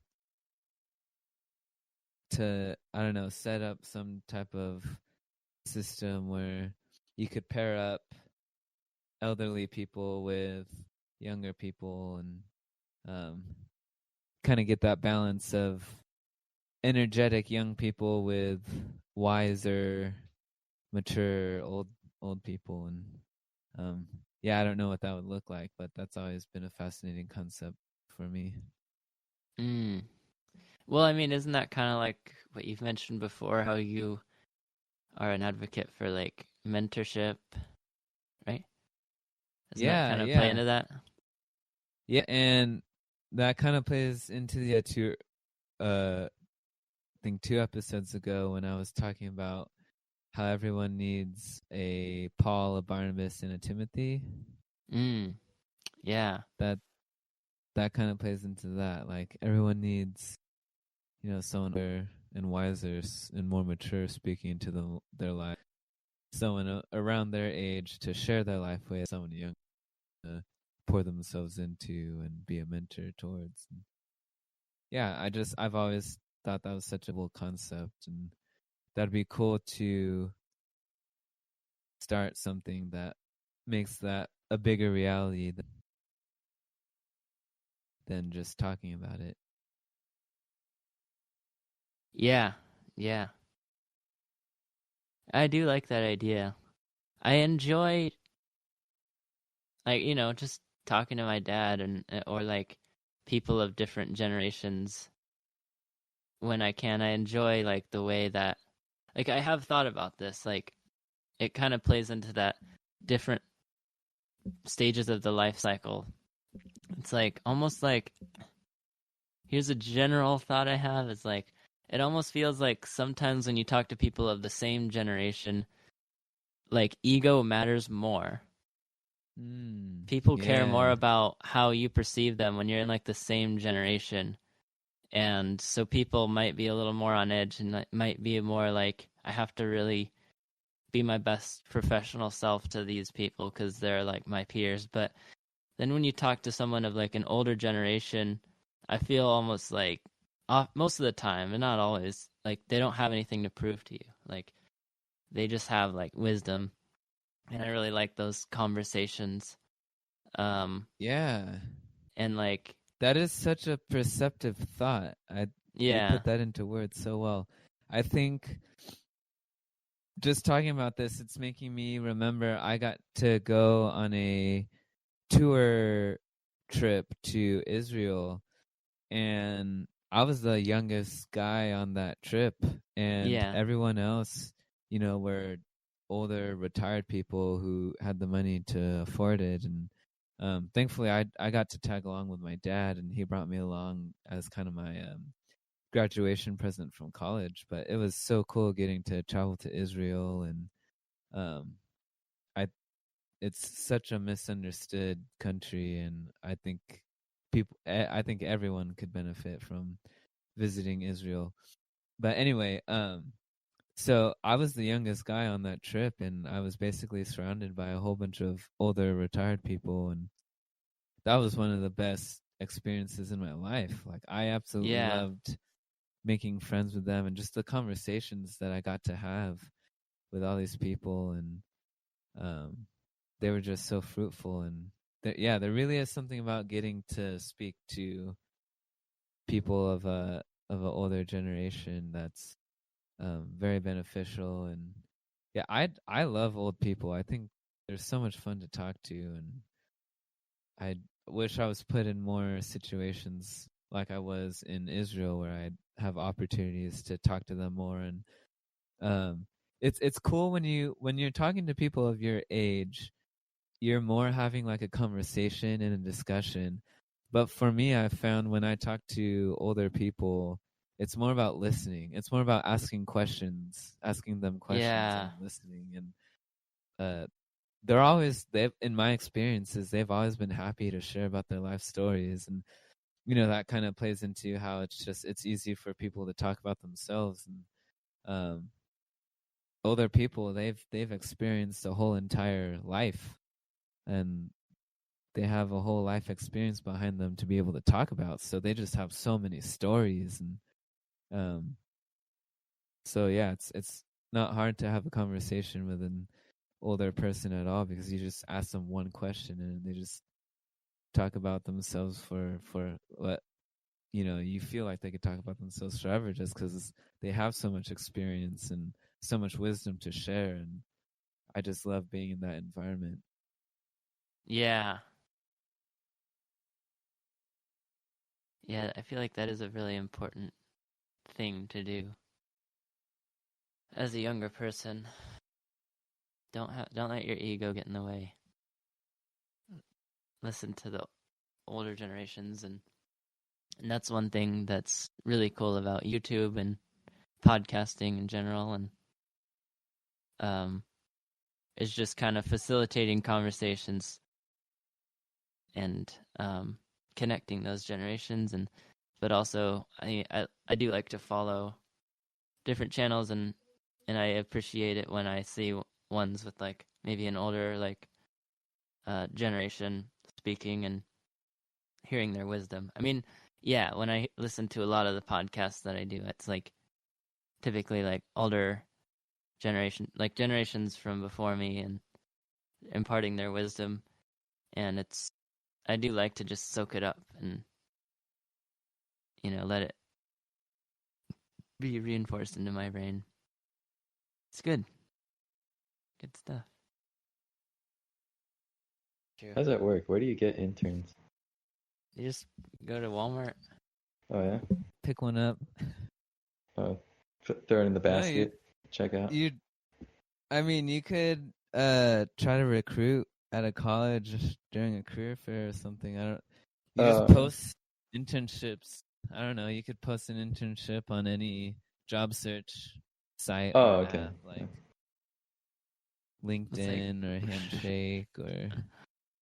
Can really mislead an intern at a college. Huh? I think I've seen that. Yeah, that happened on Seinfeld. That's what I'm thinking. I think it was like Kramer was like, "Yeah, I'm gonna start my own business," and he, you know, Kramer's such an off the wall guy, and he hires like an intern to like just basically answer his calls and stuff, but it's just really his personal life, and this guy is just following him around. He's like, "Oh, yeah, call my intern and let him know." And this guy is like in college, like really naive, and doesn't realize that Kramer's just very disorganized and has no need for an intern. Okay. I bet if you paid someone, they'd do it. Not everyone, but certain people would do it still. Mm-hmm. Forgot what it was, but I was thinking like, oh, what if you could pay someone to do this? Like, I bet there would be people who would. I mean, you could go to like Craig. I don't know what you could put on Craigslist. Are you allowed to just like? Do they have rules on what you can post? I think it's pretty open. I think it just can't get into the sketchy realm. Oh, okay. Let's say it's all legal. The sketchy realm. The dark. Like what? Okay, say you wanted to like play a video game with a friend. Yeah. So like you wanted to have someone over. They play a game with you, and they go home. They just play like 2 hours, and you pay them. You post it on Craigslist. I just am lonely. Yeah, could you do that? I need a friend. I'll pay you $20. I think you $20. can. I don't see why not. I mean, people would that's so do that. sad. I know. Oh, I'm, yeah. I'm sure there's people out there. I'm sorry if I don't mean to be laughing, but Oh man. Okay. Hey, I consider that though. If there's anyone out there that needs a friend, hit me up. I'm so down to be your friend. I love meeting new people. Oh, What's your phone number, Getting paid Adam? too. Adam, what's your phone number and your email address? Stand by your word. I'm just kidding. All right, this is Give them your street address right now. Street address? So they can just hang out with you. Yeah, well, right now it's 600 North Soto Street, Los Angeles, California, 90033. But I am vacating that apartment pretty soon here, so that information. Oh yeah. Crap, Adam, we're on episode 3 and you just doxed yourself. Whoops. Nice. you've just doomed some other tenant. Whoever the next tenant is, they're gonna be bombarded with people trying to play games, make friends with them. Right. What if we just tapped into like the most underrepresented group of people who all just want a friend to play games with? Nice. I feel like there are people that I've considered that. I'll admit. Well, because there's some games that you can't play within. I mean, like N64 games, you can't play that. They didn't have online anything. Yeah. I mean, I guess you could get real friends, but other people who, let's say, you really like. Did you guys play Donkey Kong 64? A little bit, but not as much as you. Oh, okay. Yeah, Well, I didn't play the whole game. I've played it, but yeah, not all the way through. Well, you didn't have to play the whole game, but they had this game mode called Monkey Smash. It's like a free for all deathmatch kind of thing for kids. Like it was a kids thing still, but you can't play that game anymore. I mean, no one who plays Donkey Kong anymore. But I bet there are some people in the world who at least liked that or liked it when they were younger, and they'd be like, oh yeah, I'd play it for $20. I go to Adam's house, play it, $20, go home. But you gotta pay for the plane ticket too. Yeah, all expenses paid trip. I'll get a hotel. Yeah. And I'll pay you for your labor. Yeah. Yeah. Well, it's funny you say that because those games, they do get represented still, but not. Donkey Kong? Yeah, games that are old. Yeah, I would bet that there are Donkey Kong enthusiasts that occupy a spot on like the internet, like particularly on Twitch, and then there's like YouTube channels. But like, wow, there are a lot of people who I've noticed like they just love these games from like their childhood, just like I love Zelda Ocarina of Time. But there are people who went way above and beyond, and their whole like almost career is just to like speed run that game, like play that game as fast as they can, or like know every single mechanic of that game and like using glitches and all that. And these people have like probably hundreds of thousands or even millions of followers on YouTube and Twitch, so meaning that they can pretty much justify doing this as a career, which is crazy. But I think Zelda Ocarina of Time is one of the biggest ones, and that's a 64 game. There are even games from like the Super Nintendo. People just basically they stream themselves playing it, but then there are like the competitive aspects where there's like leaderboards that they want to like beat other people. But I guess it's not quite like what you're saying, but there's definitely like people who are so nostalgic about those games that they find ways to keep playing it. Yeah. So yeah, that's what I'm saying. Like you could, if you had, I don't know any other way to find those people other than like, oh, I'll pay you money if you show yourself kind of thing. I mean, maybe I don't know if you Reddit. There's some kind of Reddit thing, but yeah. Well, it's kind of. Go ahead. Oh, I was gonna say I'd pay money to have people play like this game. I don't think it's gonna happen anytime soon, but Call of Duty Black Ops 2, I could tell that game is gonna die pretty soon. It's making me pretty sad, worried. But if I wouldn't mind paying some money or like join a club to just play with people, even though the game's dead, Well, I want to say, that I believe that you are not alone, and that's what that's what's amazing about the internet. So I have a friend, and I'll preserve her and her identity just because I feel like it's a good habit. Right. But I have this friend who you both know. You both met her, and so she's interesting because she also loves retro games. I actually introduced her to like some certain retro games, and she liked them so much that she would like pretty much like go on YouTube or like Twitch in particular, and she would kind of see if anybody's playing them. And it's really interesting to me, like her trajectory, because now she's gotten more into these games than I ever was. Like, for example, the game Earthbound, which I love that. That was like one of my favorite games growing up. It's the game that Ness is from in Super Smash Brothers. I guess. Yeah, Gygus is Genghis? like Okay. Gygus, Okay. yeah. That game is like an amazing game to me, and so she pretty much found her way into this like Twitch, area, like corner of the internet, where all these people are like streaming that game. So they play it.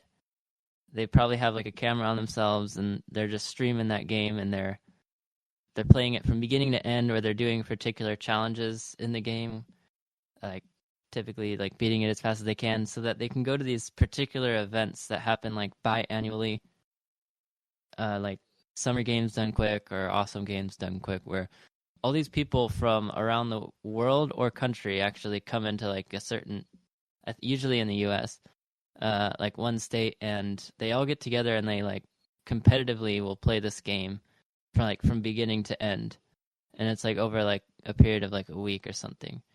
And anyway, so she found herself just like viewing this Twitch channel, and then like became more and more involved. So like she would be like in the chats and like talking to people, and then she would actually get to know the streamers, and then like she's actually friends with them now. It's like basically her circle of friends is, well, like one of her large circles of friends is just these online streamers of the game that she likes so much.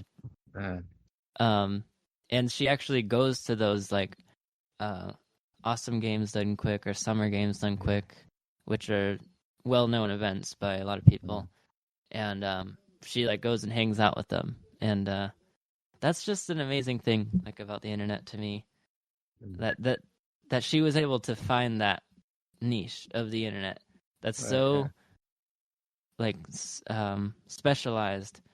And it's like, when I was younger, when I played that game, I felt like, yeah, nobody else knows this game at all, this game Earthbound. Like, it's my brother and I, probably my brother's friends, because it was more my brother's time, but nobody else knows it, and I'll just be alone in my enjoyment, and I accepted that. But then she found that that's not true. Like, there's always plenty of people who appreciate it. So anyway, long tangent, but I think that will happen for like Black Ops 2, or like any game that you are passionate about that anybody else has been. Like, I don't think that game's gonna die. Like, it might die in some sense, but not in every sense of the word. I see. Yeah, I agree with that. Yeah. And it helps to be like a monumental game, like Ocarina of Time, probably Earthbound too. Yeah. I think Call of Duty's reputable enough that they won't die out that quickly. But something like Donkey Kong, I don't know, Glover or something. Oh, Glover, yeah. I mean, I think I looked up Doom even on Twitch, and I saw like 2 streamers. That was during the daytime, and it was like probably midweek or something. But yeah, yeah. I mean, I don't know. That to me was kind of indicating that it wasn't as popular. And Doom, I mean, Doom's a pretty big game, I'd say. Yeah. The 1993 Doom, that is. Yeah. So if Doom was at like 2 streamers, I'm thinking like, I don't know, how many people are playing Donkey Kong? How many people are playing, I don't know, I'll pick a really just obscure game. Rollercoaster Tycoon. Do you guys even know that game? I know it. And dude, if you go on YouTube, they might not be streaming it, but I've recently looked into these, and there are people posting these insane videos of like, okay, my roller coaster lasts 40 years. Like, okay. they do these challenges where they like they optimize that game to the fullest, where like if you look at it, it's like the roller coasters and occupying like the entire park, and they have these like loops on it that like, and there's like all this math involved, like exponential functions and stuff, and it's like they explain to you in math, like this one guy explains over like the course of like a half hour, like how his roller coaster works, and it's just like he's like, I have it at the slowest speed, so the roller coaster's just trudging along like very slowly, and it's like this roller coaster lasts like 40 years in real life. So it would Yeah. take that long for your computer to make the roller coaster happen. But anyway, to your point, I do believe that even the most arbitrary games will have like their niche on the internet. But All right. there might be a select few like that don't. But you know, I even think games like Run VR will have like a very Oh yeah, important impact. that's a good game. Yeah, Run That's VR. good. Man, everybody should play Run VR Oh on yeah. their smartphone, Android or Apple, No, right? just Android. Just Android, yeah. Play Yeah. Run VR. Well, not that I would know, but Yeah. Well, you see though, because like maybe there is I don't know, there might be like a following of that game. Pick that game. Yeah. But I don't know. I don't know how to find them. I haven't even looked on Twitch. Maybe I should. But if it's not on Twitch or not on YouTube, how do you like discover other people who play that or into that? Like Run VR, for example. Yeah. Well, I would say for that one, it is likely that there's no one like making content about it. Uh-huh.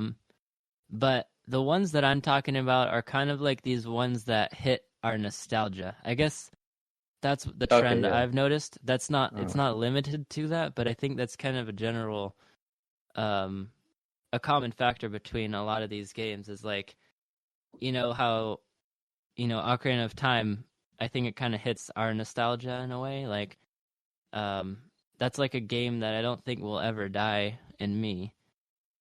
And, Donkey Kong is never going to die in a lot of people as well. Banjo-Kazooie, Okay, yeah. all these games. And so there's always going to be like these people who are super, they just never will give it up. Like I have a personal friend who I admire a lot, and he just pretty much dedicated his life to Super Smash Brothers Melee.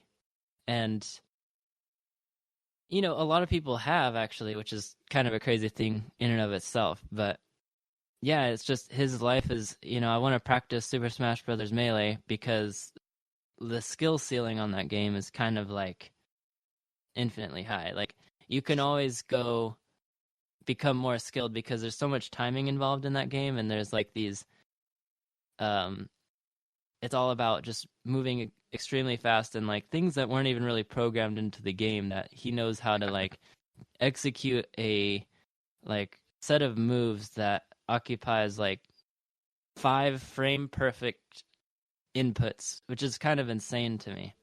But yeah, like his whole life is just figuring out those things, and that's what like stimulates his mind, and he wins tournaments for like a lot of money, and he loves it so much that the way I see it is just like he and everybody else competing love that so much that they never want it to die. Like, so they're just gonna keep playing it, keep getting better.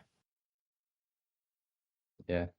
And luckily some games are, more popular than others. Yeah. For example, what is it? Super Smash Brothers. Mm-hmm. Smash. I don't know what it's called. Super Melee. Smash Brothers Melee, yeah. Super Smash. Okay. Yeah, like that one. And then, Zelda. What else? Super Mario 64. I always see that one coming back. Yeah. So there's like a handful of the really famous ones. I'm saying more of like the ones that no one really knows about. Yeah. So those are the ones I'm kind of worried about. So That's okay. true. How about this? Well, how would someone who makes games, let's say someone who just makes new games, they want to be like, oh, I want to play this with someone, but I don't really have anyone to play it with.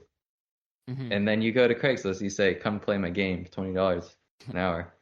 Yeah. Kind of thing. I don't think Craigslist is the place for that. Maybe it is, but how do you do that? So a game maker, so you're like basically you as a game maker. Sure. Or someone else, and they want to hire someone to come play a game with them, or maybe beta test a game with them. Oh yeah, you could spin it that way too. Yeah, I guess you could write it however you want. Yeah, So I you're kind of mean, just paying for. I think you would get hits. I think you would get people who actually do that. I mean, just recently, well, yeah, I think jobs like that would probably exist and would be like more common than you think. Yeah, especially for testing. I mean, there are channels for that, I'm sure. But Mhm. okay, well, my original thing was like, what are people like? Oh man, now this is getting kind of like suggestive, but there are certain things like that'd be cool if you could just pay money for people do rather than like going through the whole thing of like going to some convention being like, oh, you like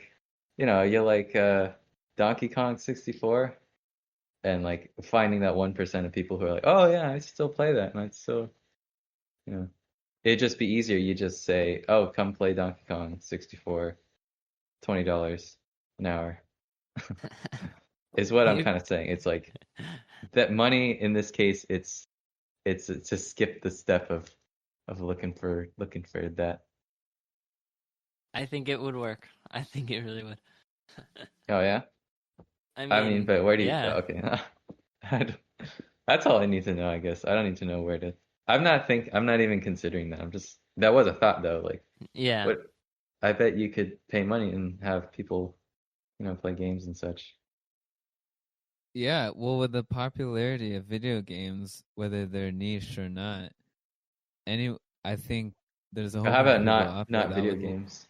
love to get paid Not video games. to move it. Yeah, does that to move it? Hey, that's rich. Okay, well, okay, not just video games. How They would, about golf or not golf? Bocce ball.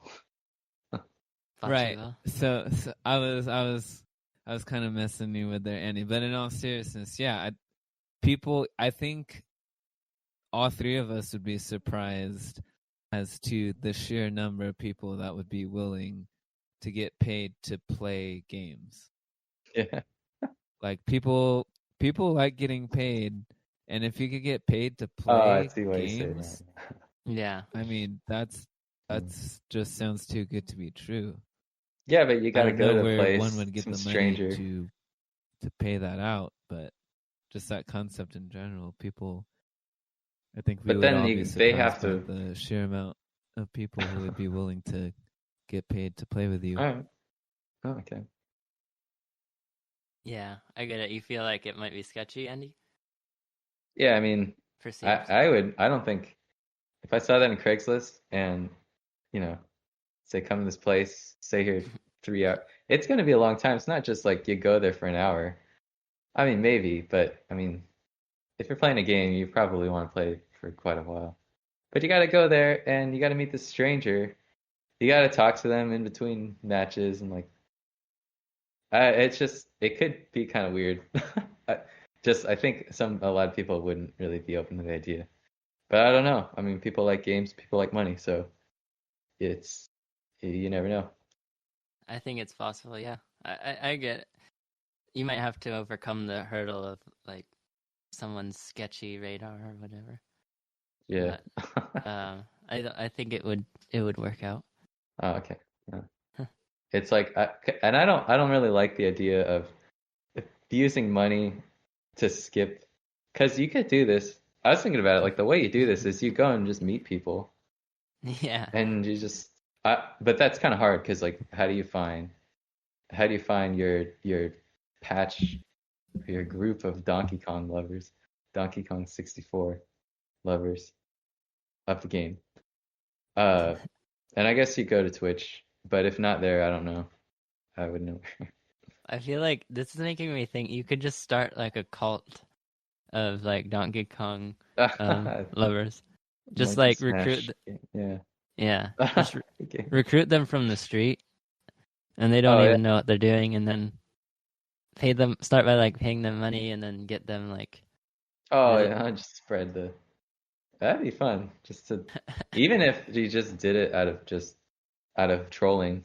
It's like, hey, go spread this on social media. Bring back Yeah. Donkey Kong. That'd be Yeah. fun. Well, that raises a good point. You don't really have to go find people who know that game necessarily. I think it would help, but if you find the right friends, I'm sure you can introduce it to them, and then there you go. Now you just invented a Donkey Kong fan. So Yeah. that's another way of doing it. But I don't know. I've kind of found that I'm not very successful at doing something like that. In particular with video games, like introducing a video game to someone else. What do you guys think? I mean, do you feel like this is true in your recent years or in the years like in childhood? Do you feel like it's more relevant? I think now it's become more difficult, but I could think of a few times in grade school where I'd successfully say, "Oh, play this game," and someone does, and they really like it. Yeah, I feel like I did that to you, right? Didn't I get you to play Glover? I don't think so. I played Glover growing up. Oh, you did? Yeah, but I Okay. think you kind of revived it for me. You Okay. helped like bring it back. Yeah. Yeah. That was a fun one. Though I didn't complete it. Oh, you gotta. My thought, one of my thoughts is going back to or actually I want to ask, is Adam hearing us? You hearing us, Adam? Because he looks like he might not be hearing. I'm not sure. He's just lip reading us now. Yeah. Adam? Adam. Dang. Well, I'm hoping he yeah. comes back. Is he texting the general thread? He's no. Maybe you could send him a message. Oh, okay. Oh, it just came back? Okay, yeah, we were just wondering where you were, if you were hearing us. Did we cut out for a while, Adam? Yeah, that was the longest you guys were cut out for. That was a really. All right, we got to figure that out. But anyway. Yeah, I think you were cut out for almost 10 minutes. What? That was crazy. Dang it. Did it say anything? Yeah, I was texting like my friend. Okay. What? Thinking about other things. I just thought you were listening, or like you were just like. No, well, I was just sitting here hoping the sound would come back. Yeah, I don't know why that's happening, but yeah, that was a long one. That was out. I was just, to like flag I was debating whether or not I should just like say bye What? at that point. What? Okay. Yeah, I'm glad Mm. I waited. So yeah, I have no idea. Well, okay. Let me just bring it back to the last little bit, and then I was about to respond to what Andy was saying real quick. Oh, okay. All right. So yeah, we were just talking about dang it, I lost my train of thought. Oh, why is it hard to like get somebody to play a game? Like, why is it hard to, like Andy was talking about, like basically suggesting a game for someone to play, and then they would like actually play that game. Like maybe he would suggest Glover or Black Ops 2 or a game that or Donkey Kong 64 maybe. And I was bringing back the idea of like life cycles, and I think in the young adulthood phase that we're in now, it is a little different than childhood, because what I've noticed as I'm getting like each additional year older is that people are more and more into their own like purpose or their own agenda in life. And there's like, at least for me as well in particular, is like it's almost like hours of the day are just becoming accounted for now, and it's like actually harder and harder to fit in like things that were once just a leisurely thing, like playing a game. I don't know, it's like, oh man, at least for me, maybe I'm just bad with scheduling, bad with prioritizing my time, but it's like sometimes it's like if someone suggested to play a game, it's like, oh man, well, that sounds really fun, but there's all these things that I'm like trying to do on a daily basis now, and I don't know, it would be hard to fit in a game, but that's not always true. And sometimes, like recently, but it's kind of because of this lockdown that I've been able to have a little more time. But even now, I've kind of started to allocate my time in new ways that are like, it's hard to like find time for additional things sometimes. But as opposed to like childhood, going up to like high school and like early college, like people had some more time on their plate where they did just want things to do leisurely. Like they wanted to occupy their leisure time. And so if you suggest a game to them, it's more like, yeah, I've been looking for a game. But I don't know. What do you have to say to that? Because I'm assuming you're gonna say it, even in childhood it was hard sometimes, right? I think oh. Adam first, because you hadn't talked for 10 minutes. I was just gonna say I wholeheartedly agree with that sentiment, Logan. I think just in the age we're at now and just being a young adult, we're just busier, and so it's harder to find the time to enjoy video games like how we were able to during our childhood. I think another reason though is I think people play games for entertainment purposes, and everyone is just entertained differently or in different ways. Like some video games might be more intriguing to one person, whereas different video games will be intriguing to another. And people want to be entertained the way that stimulates them the best, at least in their opinion. And if someone recommends a game, like I could take those recommendations into account, but if it's a video game that doesn't really sound interesting to me, I'm less likely going to play it, I guess, if that makes sense.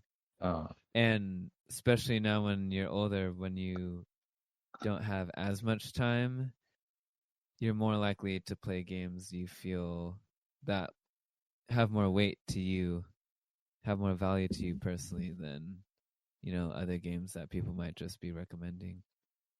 Yeah, because like a game can be like an investment of time. Like they can take a lot of time if you really want to get into one. But I also want to add to it, I think another factor is nostalgia, honestly. Oh, yeah. Like I think you have these nostalgia connections to some of these games that like other people don't have. And I've noticed that with my games, like Earthbound, for example. I said how a lot of people don't know that game, and I just kind of came to accept that. And it's not really someone's priority to play that game. But like my brain as a child, like a younger child, was more like in awe by the game. Same with like Final Fantasy VII. Like that game, when it hit me, I was at a younger age and it just like blew my mind. And if it hit me for the first time right now, it might not have the same impact that it did at that age. And I think that's kind of like a big factor. Like, when you have nostalgia for something, you've like romanticized it. You've got like the rose-colored glasses for it. And yeah, it's interesting. Like I can still play those games and still like love them, but it's almost because like I fell in love with them at that young age. Yeah. I'm not saying that's the whole explanation, but I think it's another like factor. Okay, yeah, I would agree that there is some kind of nostalgia at play, Yeah. influencing that. And it sounded like you were trying to say children are more or easily amazed or impressed than adults are. Yeah. When it comes to video games. And okay, I think that's maybe an explanation for why it's easier for kids to get game suggestions. Yeah, like it leads me to the thought, like the thread of I get kind of annoyed when I hear a lot of people like our age like complaining about new games. Like Oh, no. you know what I mean? Like there's so many YouTube videos of like 5 things wrong with this game, or like this game sucks, do not buy, or do not pre-order this game. And it's like, did any of us do that when we were little kids? Not to that extent. I mean, I didn't like some games, but what do you think, Andy? I didn't. I don't know. I can't recall any instance of that where somebody was slandering a game. Yeah, yeah. So yeah, I don't know. I think that has to do with the rise of social media, not just social media, but these boxes that, what is it, cardboard boxes that kind of came with social media. Yeah. By that I And mean just, you know, people thinking they could say things they usually wouldn't. But go ahead. yeah, I just think that like a big part of it is how we're adults now. We've had so many games exposed. We've been exposed to so many games, and it's almost like in essence, it's kind of like how people describe like a drug or something. Like the first high is the greatest or something. Like Oh yeah. they always want that thing that they had the first time, and I feel like it's almost like that with video games. It's like, man, Legend of Zelda: Ocarina of Time was the greatest game of all time. There's a lot of, Oh yeah. statements being said like that, but I think it's because it hit us at the right time, and as we were repeatedly exposed to similar games, like it never, like we grew older and we had all these experiences, and like comparatively the newer ones were just like subpar because we're comparing it to this thing that hit us the first time. But when it first hit us, we had nothing to compare it to, and so it was amazing, and it was the greatest game of all time, and it's just burned in our memory as that thing. So yeah, I don't know. I just get annoyed with people who are always just bashing on like the new games. Like it's a game. I don't know. I haven't seen too many people bashing. I see some videos. Oh, there's like a guy who does what is it? It's like before you buy kind of videos. You Yeah, see that? Yeah. I don't actually watch those, but huh. The idea of that, like, oh, I don't know if this guy, maybe people should just decide on their own. But I don't know. I haven't watched. mm. So anyway, yeah, I think oh, another thing was I was gonna say I think now that there are so many games being made, also the games that have already been made, because those accumulate. There's just so much choice now. If there were like 10 games in the whole world, I think it'd be pretty easy to say, hey, try this. You know, you're on the seventh game, but try the eighth game. That's pretty easy because there are only like 10. Yeah, But there's, I don't know, a million games right now, and you tell someone one of those million, uh, I don't know, it just seems like it's kind of overwhelming to try yeah, to trust someone to be like, oh, why should I try that? yeah. It's like that paradox of choice. There's just so many choices that you just can't choose. Oh yeah, I think that's true with music too. That was another one that Yeah, I don't think it was games, but that one too. I think it's music that I think is harder to get people to take your suggestions. I don't think I've ever like told someone to listen to a group and they actually do consistently afterwards, but that's all mm. right. That's Yeah, music's a complicated one. uh-huh. But that one I think also has that issue. Well, maybe not issue, but there's just so much music and music accumulated that it's just no one really agrees. Or it's hard to come to an agreement on what Yeah, to listen to and what to like. yeah. Well, so it kind of makes it fun though. All this variety. It is.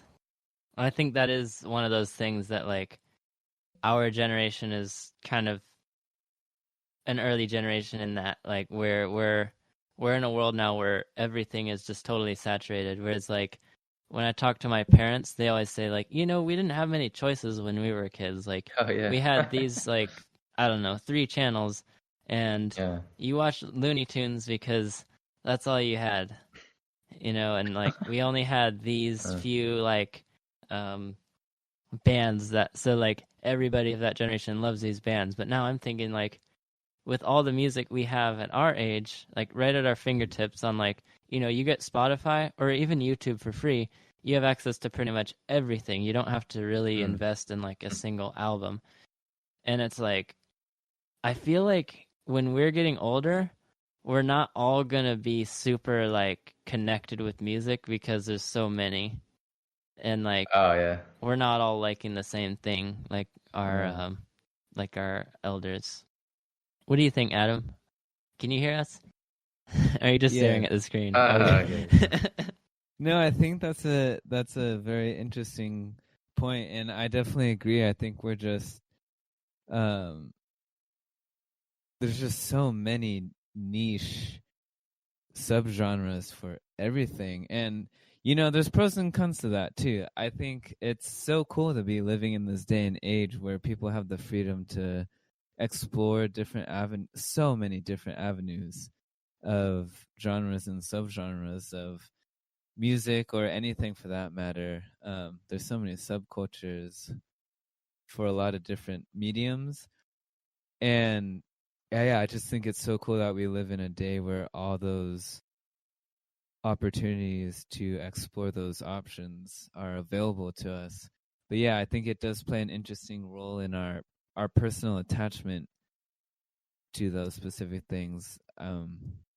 I kind of agree with what you said, and I like how you explain like the nostalgia factor of something might be worth a little less just because we're so saturated with so many things.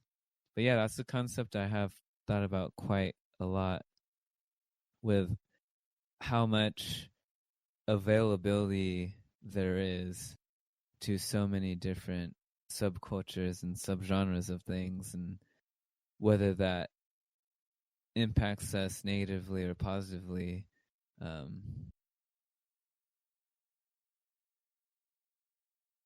I have something to add to that. Yeah, what do you think? Okay. So I think overall, I think it's great that there's all this stuff, and okay, maybe not overall. Let me not go that far. But I think where it becomes frustrating to me is when you get kind of like things happening. So like pop music. Thinking about pop music, it's a very new thing, or I don't know if it's new, but the music that's popular now is probably at least like 1 or 2 years old, or at most 1 or 2 years old. So there's this like 1 or 2 years of music that we're kind of only listening to as a society. Just kind of ballparking. I don't know if I'm sure not everybody's listening to it, but I think it's frustrating to me. It's like you guys are only listening to this, and there's all this stuff from 2,000 years of music, 2,000 years of culture that you're kind of just ignoring. I would even say I don't even really listen to anything past 1900s, but even still, I don't know. Was there music? Yeah, You're a hypocrite. I guess Yeah. so. But I'm less of a hypocrite because I'll still go to like I'll listen to jazz, I'll listen to rock, classic rock or something. But it's just like I feel like some people, they're like, no, I'm not even gonna try it. I'm just gonna listen to the radio, and that's good for them. I don't want to I don't want to take that away from them, but to me, it's a little bit close-minded. So that's okay. That's all.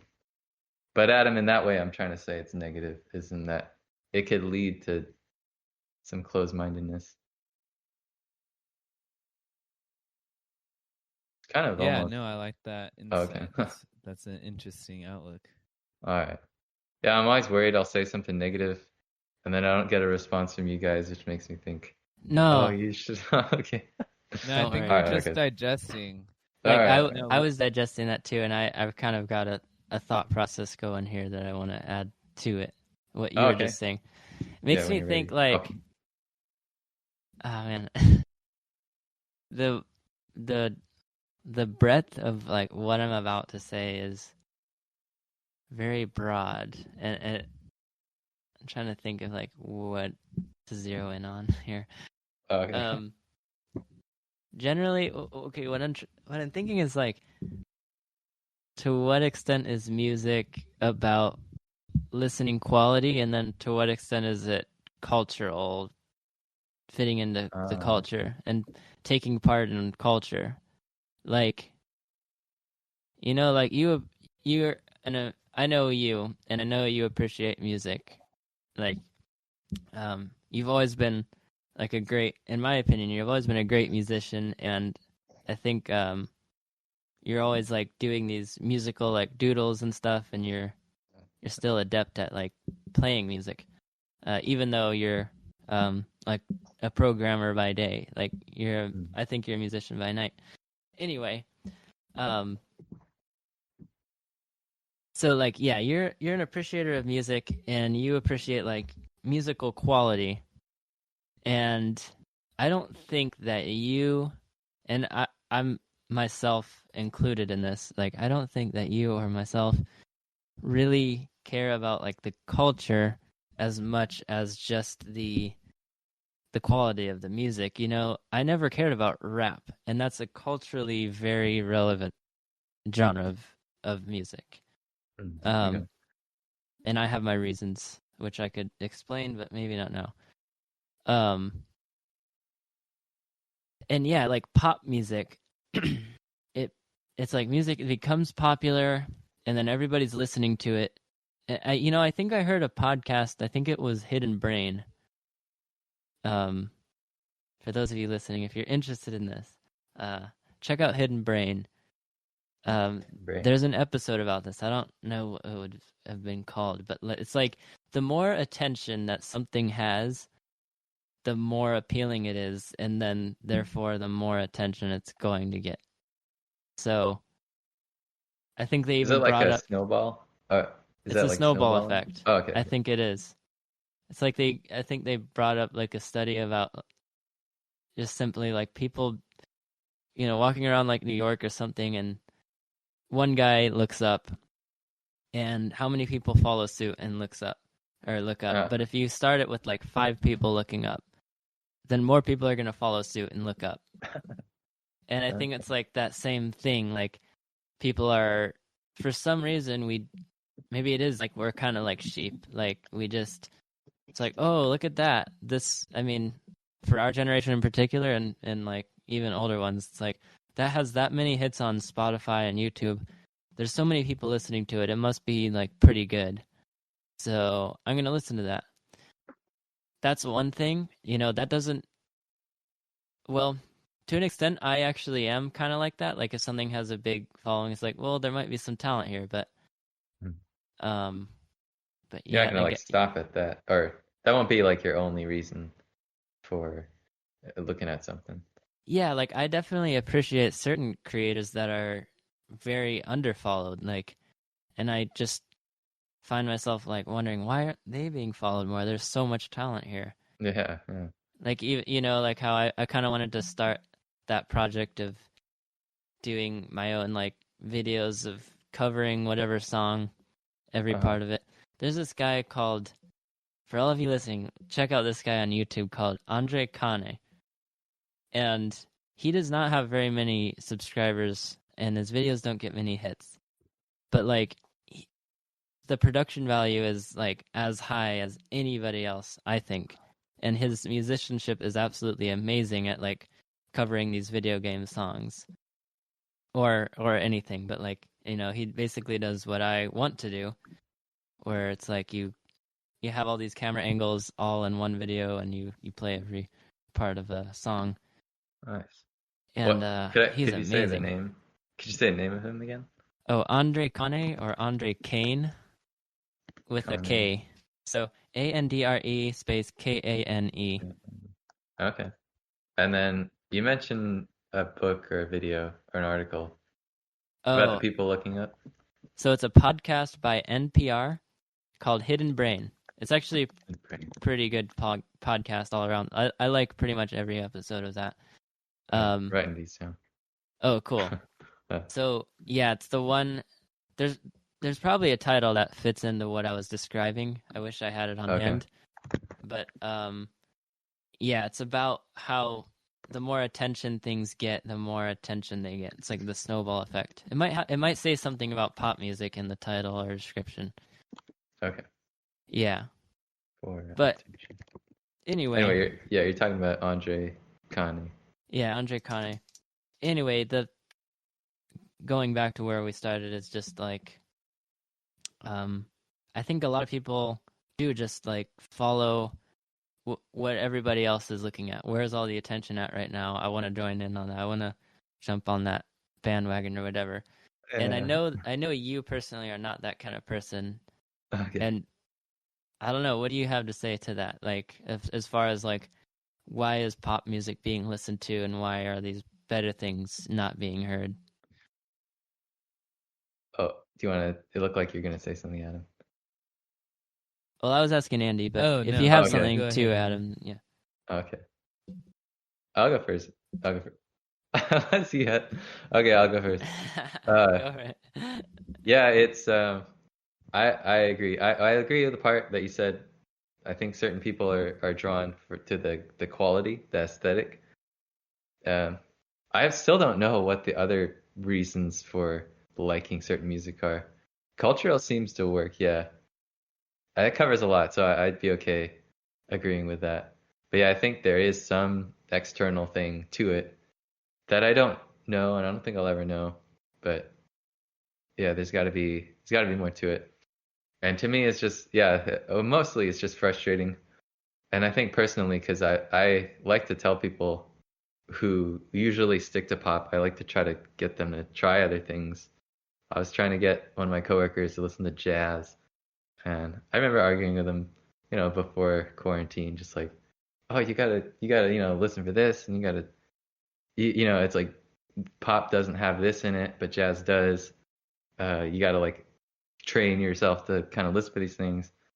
Yeah. I think I'm getting to him, but it's like I'm wondering why there's like any resistance at all to like suggestions like that. But so I don't know. Yeah, I think there's something that's other than just the music itself, something external. Maybe it's like familiarity too. I'm sure that's a factor.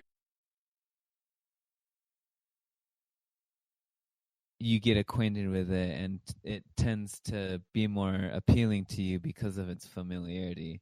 So the exposure effect does play a huge role in pop music, and pop music is kind of what takes over the radio, Oh yeah. and so I definitely think that's one aspect. I think there's other reasons beyond that too, as far as just people have an innate desire to belong, and so when it seems like everyone else is listening to this genre of music, it makes it seem like that's the right music to listen to, and so more people listen to it, and then that idea combined with the exposure effect kind of just ends up into a whole bunch of people liking pop music. Oh, But I think it's interesting how you're talking about how people kind of try to stray away from that and drift from that. I just think some people have personalities where they don't want to follow the crowd, or they think it's like less of someone to just follow the crowd just cause, and it's better to not follow the crowd. I don't know if that's a good way of explaining it, but there's definitely like people with personalities that don't want to be a bandwagoner and think less of bandwagoners, and so I think that's how you find people who see through that, see through like popularity and the pettiness of popularity, and just the subjective nature of popularity, and people want to be different and follow their own ways so people can branch out into their own likings with what genres of music they listen to.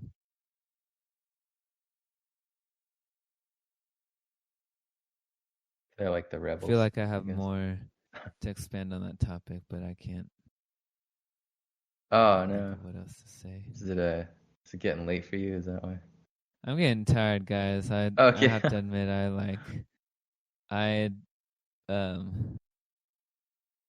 I copped out of this conversation maybe about half an hour ago. Oh my god! I saw you kind of drifting away, drifting off, dozing off. Yeah, I think I don't know why. I'm just my brain's not working today, folks. All right. Well, that's Yeah. greatly disappointed all of our all of our listeners. I'm sorry. Hey, we all have those days. people I are am unsubscribing right now. exhausted. Yeah. Oh yeah.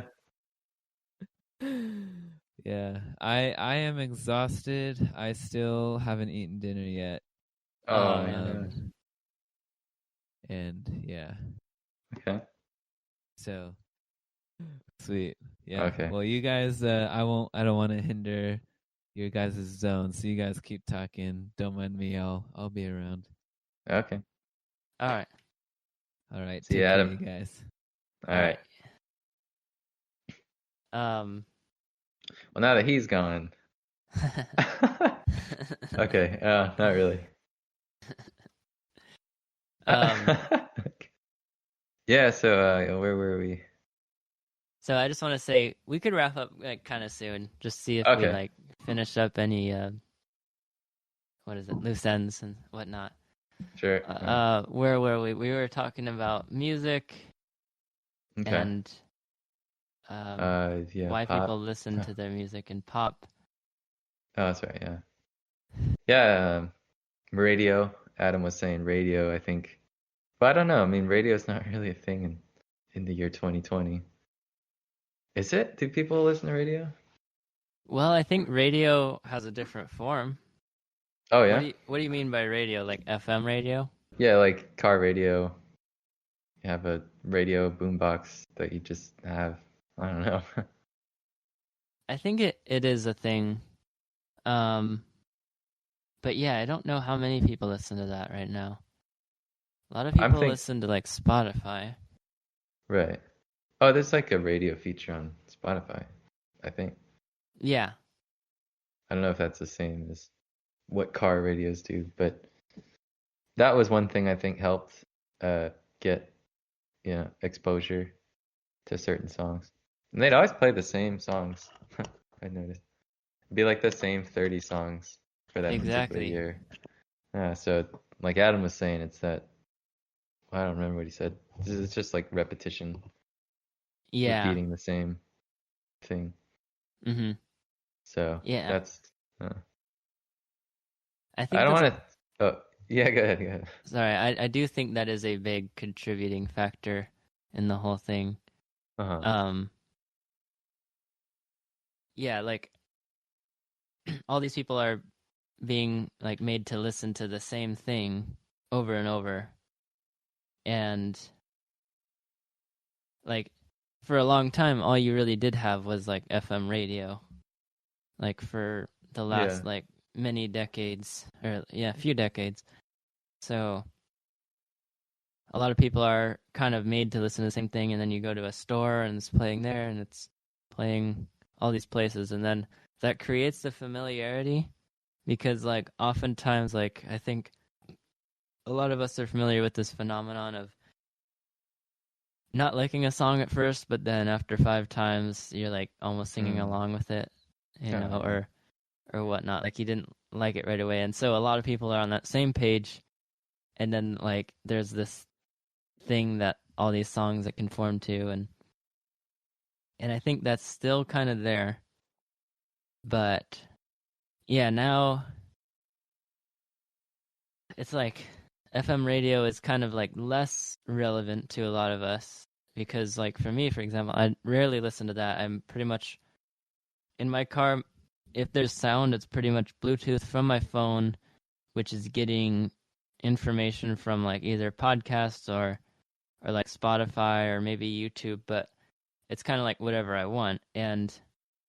But then again, Spotify does create like radio stations, but that's you were wondering about that. That's not like it's tuning into FM radio and just transmitting it. Yeah. Like Spotify is kind of like redefined radio, because now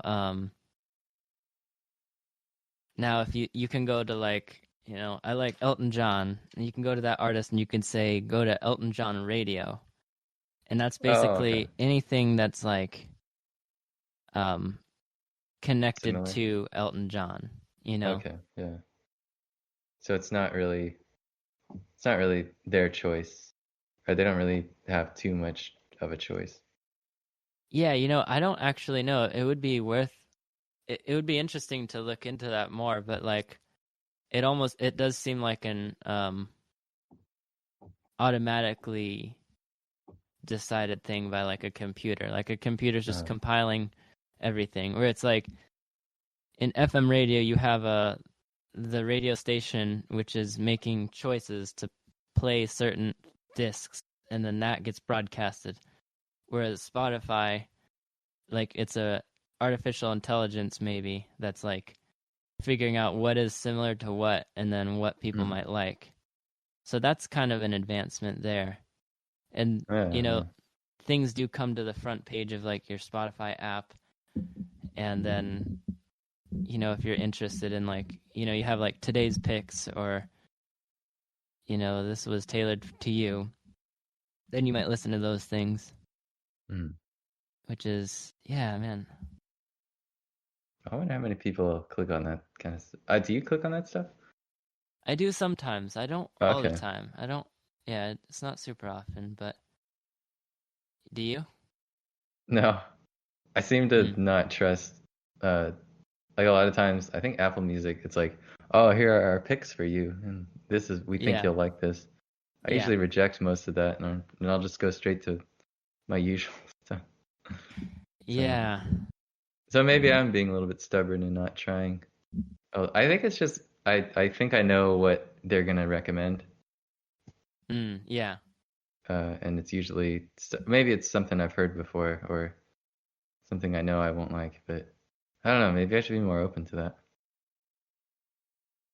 Yeah, I mean, it leads me to want to ask you, like, how has your usual list been compiled? What is your usual and why music? Is it? Yeah. Okay. Yeah, so that's kind of been just, how do I describe this? I guess I have this like,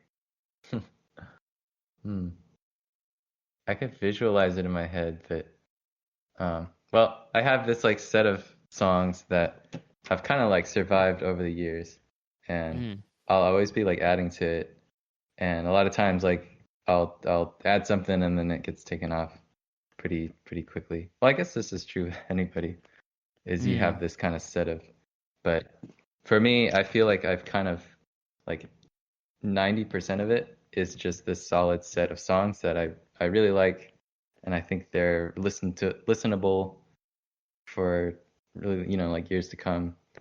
Yeah. So I think like 90% of it has been around for like 6 years. That's been consistently part of the set that I listen to. And then that other 10 is just like songs that I'll try for a while and then they end up not being too lasting, and I'll just take them out. That's interesting.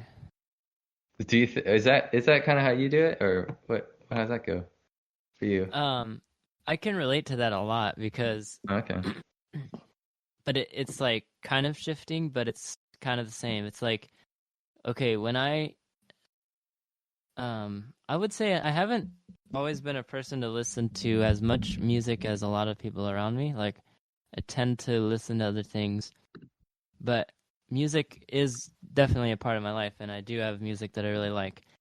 And when I got my license, and I had a car, and I had the USB drive where you could put that into your the stereo of your car.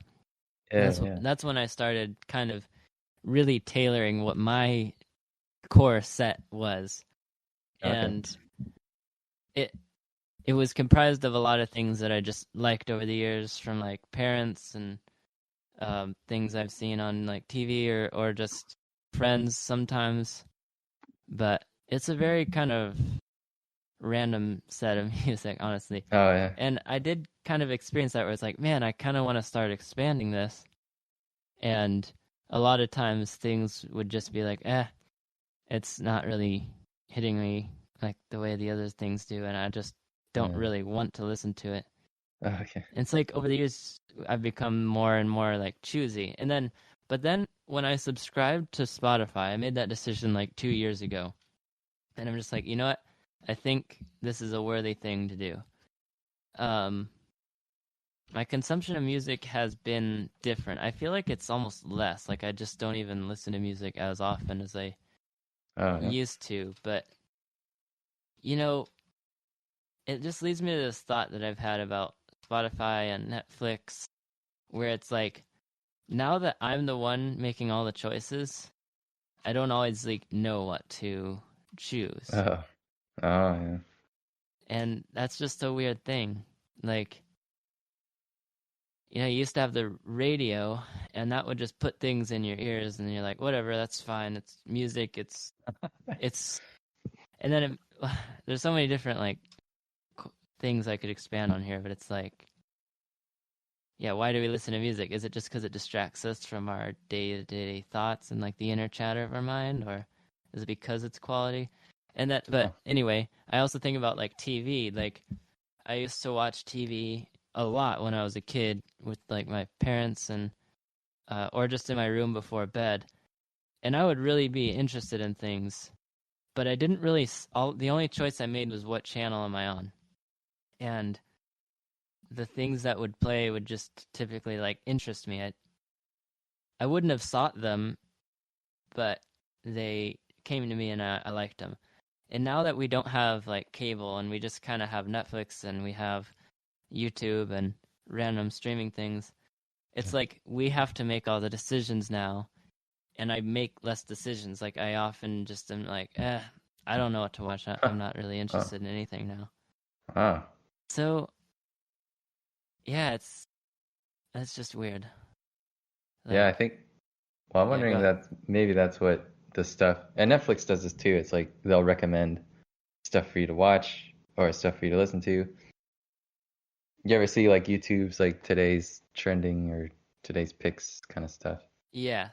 Yeah, so I think that's what they're trying to do there, is kind of bring back the random, or not randomness, but them choosing for you.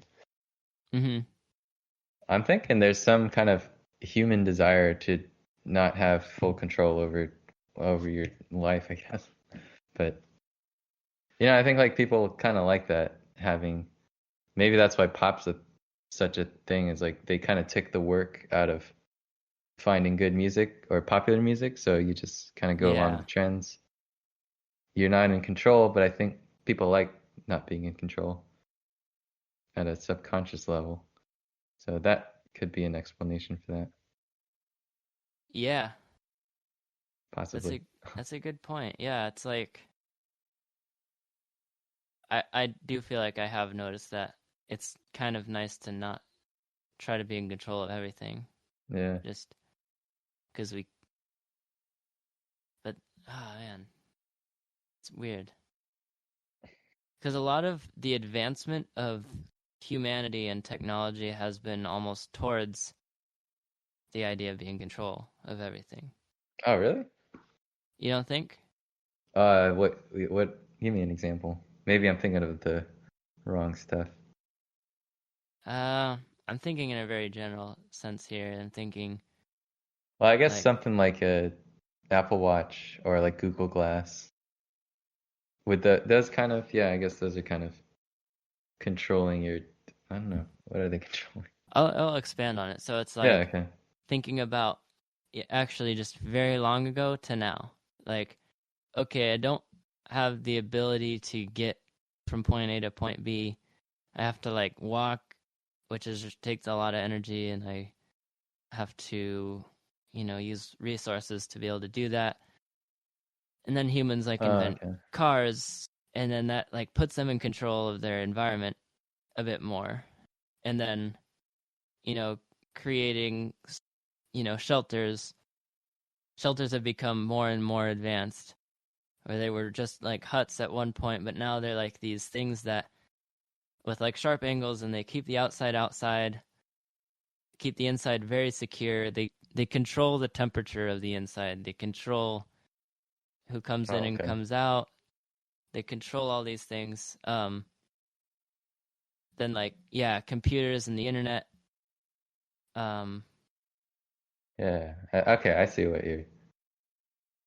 That's weird, because I was I was actually thinking about GPS navigation, particular. Because when you're saying transportation or getting from point A to point B, I thought you were going to go with the GPS.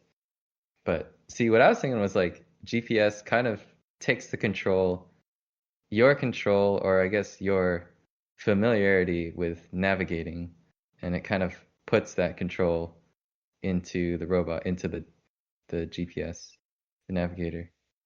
So you're relinquishing your power as a navigator to a machine. I don't know. I guess because it sounds like you would say that's controlling your environment, controlling your So I think both are valid, but that's why I was like, oh, I don't know about that control shift, but okay. Or what you were saying, the direction of the shift was going. Yeah. But I see what you're saying now. You know, it's interesting because I feel like it does fit in, but yeah, it's like I do think that is a general like goal of the advancement of humanity is like be in control of your environment. But yeah, things like navigation, I consider that to be this other thing where I like how Elon Musk says of brain cycles. It's like we want to put less of our brain cycles on things that are basically easy for us now. Like moving our car from point A to point B and navigating is something that we have all the technology to where that shouldn't be like a difficult thing. And so we want to use less brain cycles on it. We want to give that job to an automated thing. And you know, he wants to make it and has already done a lot to make cars like self-driving so that we can possibly use our brain cycles to like do other things while we're moving from point A to point B. So it's like in that sense I do think it's like we're in control of our life pretty much there because it's like, all right, well, I need to go here. I'm going to get in my car. It's going to bring me there while I like work on this other thing. And I don't know. Oh, all right. So yeah, control of your life, I think because I was thinking like, yeah, control of your environment could be another target of control. But I was going to say control of your time. What do you think of that? Oh, yeah. It could be. But I don't know about the, GPS navigation. That doesn't really fit. It's the same amount of time travel. Well, I guess you don't have to. Oh, yeah. Travel is the same, but like, I don't know, to someone who's like super productive, they're probably, if they don't have to dedicate their brain cycles to travel, while they're in the car, they could dedicate it to like all of their emails or like all of this or all of that. You know, maybe writing something. Well, that would only be when you'd have a self-driving car, an autonomous vehicle. Yeah. Okay. So I think, with GPS, we're kind of in the middle, in a transition phase of it doesn't really earn you any. I think it does earn you a little bit of time because you don't have to like pull out a map and plan your route. Yeah. But, that one's more convenience, I think. Mhm. Yeah, and it's kind of cool how like, maps can update now. Like pulling out a map might be antiquated, it might have things, but now everybody's map updates at the same time. And then we're on the track. Yeah. We're on track to having cars be able to read that map and navigate it themselves. Then we can just do whatever.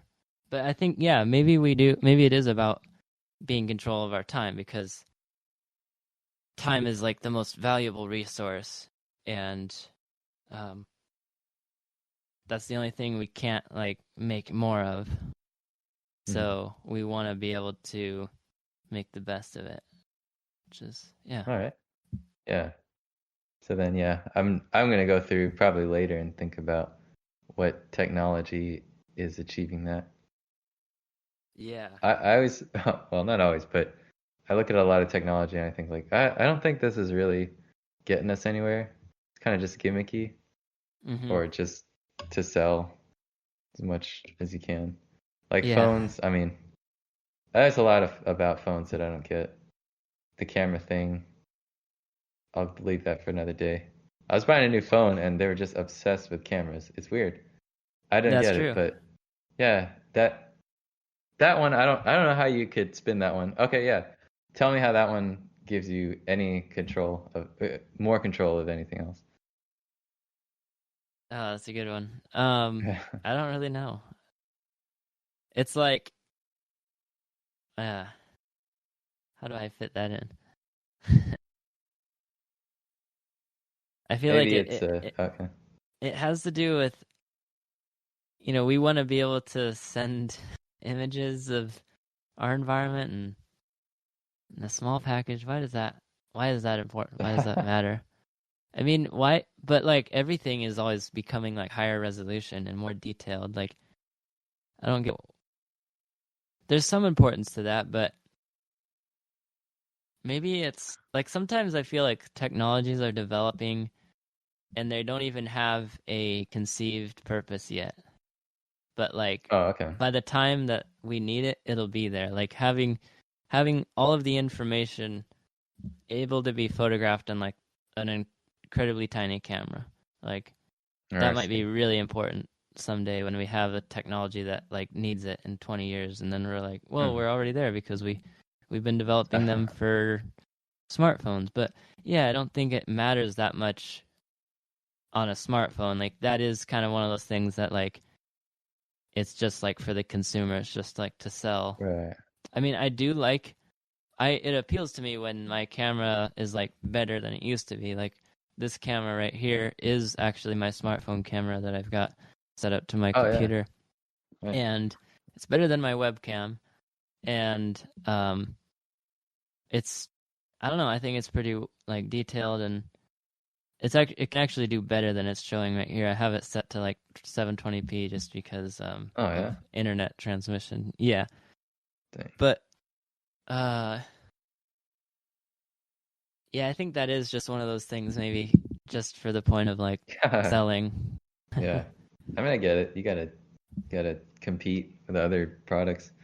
Well, and the thing is, though, they're not saying. Well, okay, they're not saying. And I liked what you said is like, they're getting it ready for. I think it would be really useful for machine learning or computer vision.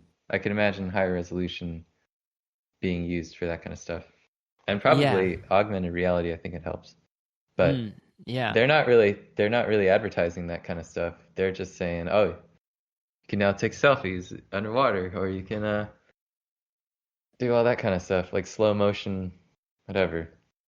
But so that's Yeah. why I don't get it. It's like, okay, this is just a gimmick, and they're gonna charge me like $500 more just to have a better camera. It's Yeah. kind of interesting, huh? It's almost like they're disguising the purpose, or it's like, okay, their goal is, okay, we want to figure out how to make the best camera. We want to keep developing camera technology, and we don't have the capital. So we want to like, uh, Oh. we want to fool the people into into basically funding this by making that like an essential part of a phone, and then it gives us the resources to like every year be advancing camera technology behind the scenes, and then when we have really amazing cameras we can start selling our cameras to like self-driving cars or those VR machines Oh yeah. or AR machines. Yeah, it might be like that. Like I do think that's how some things work. Oh man, that's tricky. I Yeah, can it see is. that.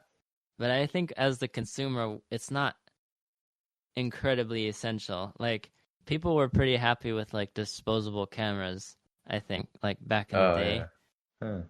Like I still like looking at those pictures from when I was younger and like from my parents' era, like just disposable camera film. Like it was Mhm. totally it did the job to like capture a moment and that you can remember it. And I do feel like that's basically the purpose of like smartphone cameras.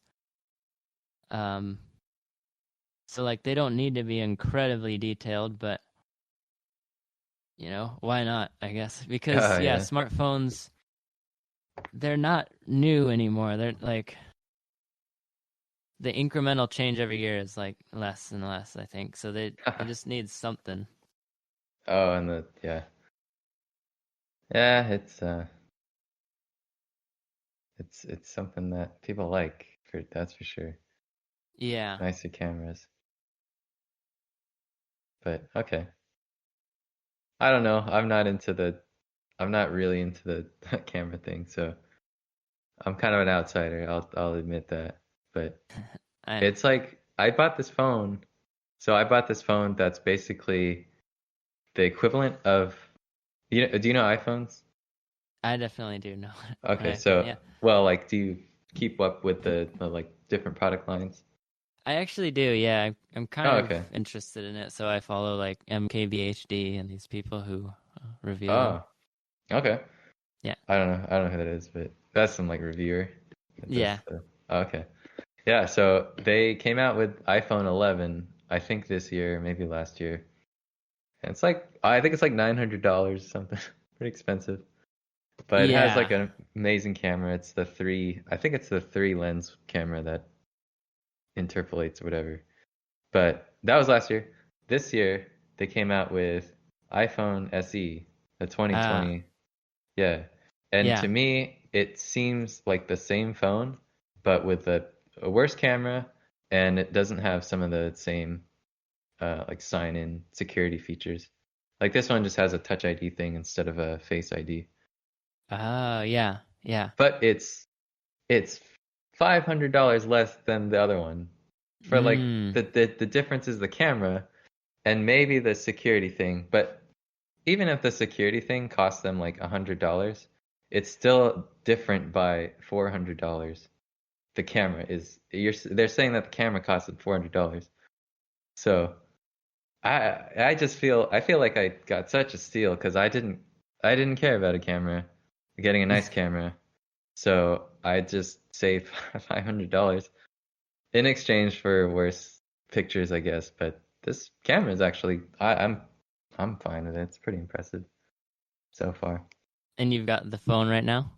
Oh yeah, it just came in Oh, last week. cool. So Wow. yeah, I like it. It's very fast and it was Yeah. cheap. Yeah. I've been hearing about those. Yeah, I remember because it's like there was the iPhone 11, and then there was like the iPhone 11 Pro, and then the iPhone 11 Pro Max, I Oh think. yeah. Those are like Uh-huh. the three. I think the iPhone 11 was less than like the Pro and the Pro Max, but yeah, it's like cameras matter so much.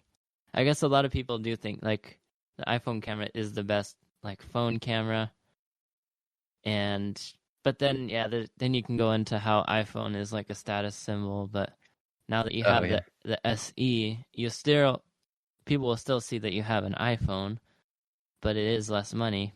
That's true. Uh-huh. Yeah, I think that things like that are a good step for us to take is like, yeah, we don't really need the camera. We could try to just spend less money on phones and maybe allocate the resources another way. But yeah, the cameras do sell, but at the same time, the flagship, do you know what that means? Yeah. The flagship of every company, they get like the most publicity and the most like talk, but I have heard that they don't get the most sales, and they don't get the most Oh yeah.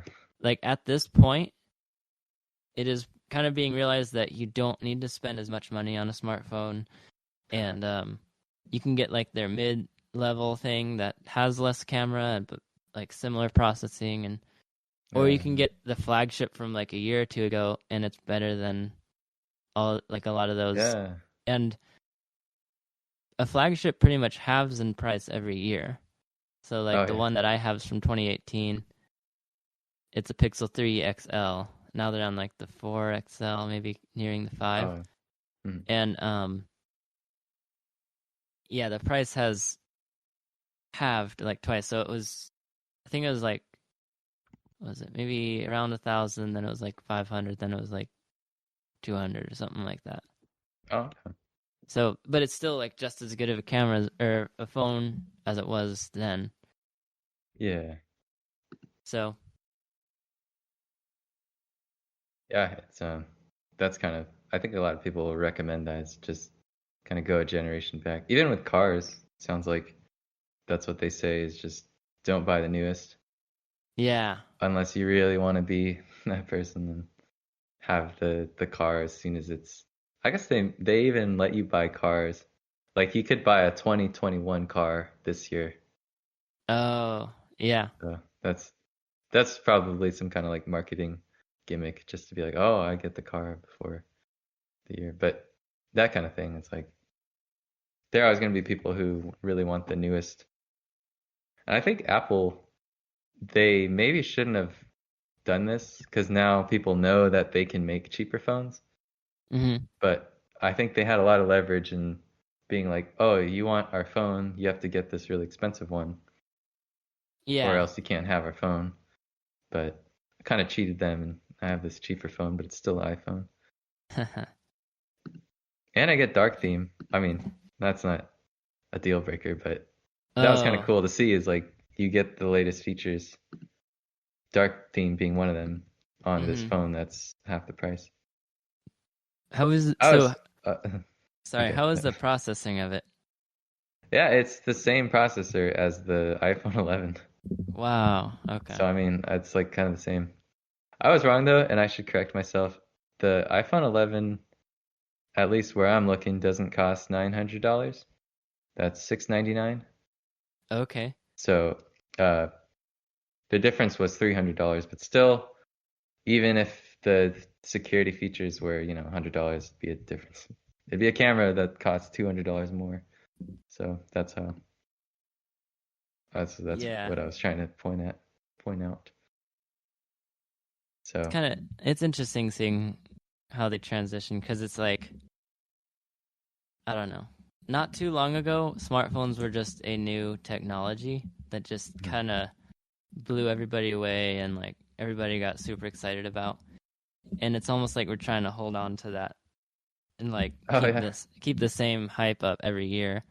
But it's kind of funny, I do follow some of like the phone reviewing guys and the tech guys, and it seems like every year they're just more nitpicky and kind of just like talking about like the button is very clicky on this phone. I like that. oh Or yeah, like oh okay. talking about just these very minor details like, oh, the camera is this much better in that way, or like the processor is one generation better. The FPS is now this amount.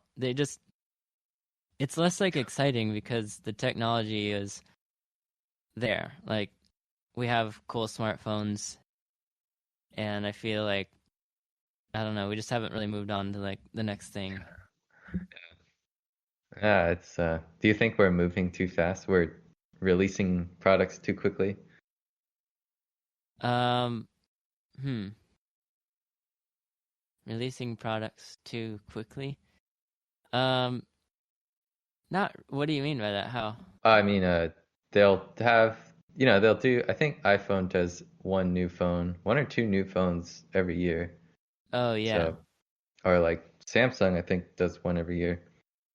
yeah. Uh, I'm wondering if you waited 4 years between releases, could you put 4 years worth of innovation into it? And maybe it would be, I don't know, it might be different if you had more time to develop.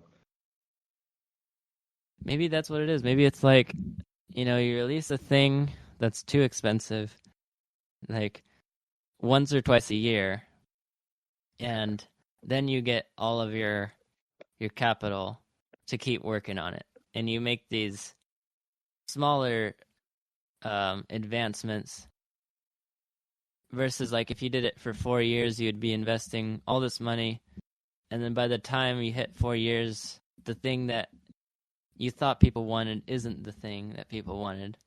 Oh, okay. All right. I think that's a part of it. Fair enough. Yeah, yeah. Isn't that kind of a programming ideology as well? Oh, yeah, the agile. Like Huh. don't like make a huge project that's going to last for this long, but rather like release updates frequently or something. Right. Yeah, I don't really know how to. I didn't really learn too much of that, but I'm familiar with how that. Yeah. And there's some quote that talks about that, but oh, I don't. trying to remember. Yeah. Yeah, I think that that spills over to business, and Yeah. the people who, it seems like the people who will do like a yearly release, they're gonna get more business than the people who only do like the 4 years, the 4 year intervals. Yeah. And then maybe it's like, then after 4 years, they are going to have a new product still. And maybe it's more towards the direction that people actually want, or like humanity actually wants. Oh yeah, you mean the companies that wait? Um, no, let's say like Samsung, for example. Like, you could Uh-huh. just wait 4 years before you buy your next phone. Oh, But okay. after 4 years, since they've been practicing every year, like it might actually be a really nice thing that you want. Like, it'll have advanced in the right ways or something. I see. Sorry, someone. I Uh, don't know if you're watching. Okay, yeah. Sorry, could you rewind a little bit? You said something about Samsung 4 years, releasing every year. oh, just like okay, as a consumer, you could just buy the new phone after 4 years. Like, you could Okay. wait 4 years to buy it, but like since they've been practicing in the meantime, like the thing that you end up with will probably be like better. I don't know, or more towards the Oh, okay. direction that people want. I don't know. I see. Yeah. So you have to kind of choose when you're gonna try it, when you're gonna like sample the newest technology. Yeah, yeah. Okay. All right. I don't think consumers think like that, but that would be pretty smart. Do it that way. Because I I think guess consumers. Oh yeah, go ahead. I was just gonna say, because I like, as a consumer, like I don't buy I buy a new phone every like few years. I try to have it last as long as it can before it starts like just glitching all the time and just messing Uh-huh. up. Uh-huh. And yeah, my last phone lasted a pretty long time. It was like it was from 2015 to 2019. I had the same phone, so it was about 4 years, and then it started just going downhill.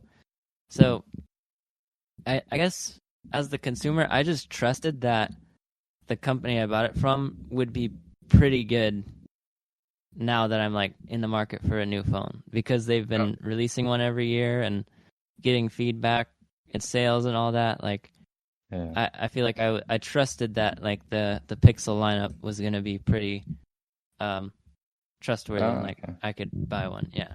Yeah. That makes sense. And over time, like waiting 4 years, you have more of hopefully more of a guarantee that that's true, Yeah. that they're still around and doing that.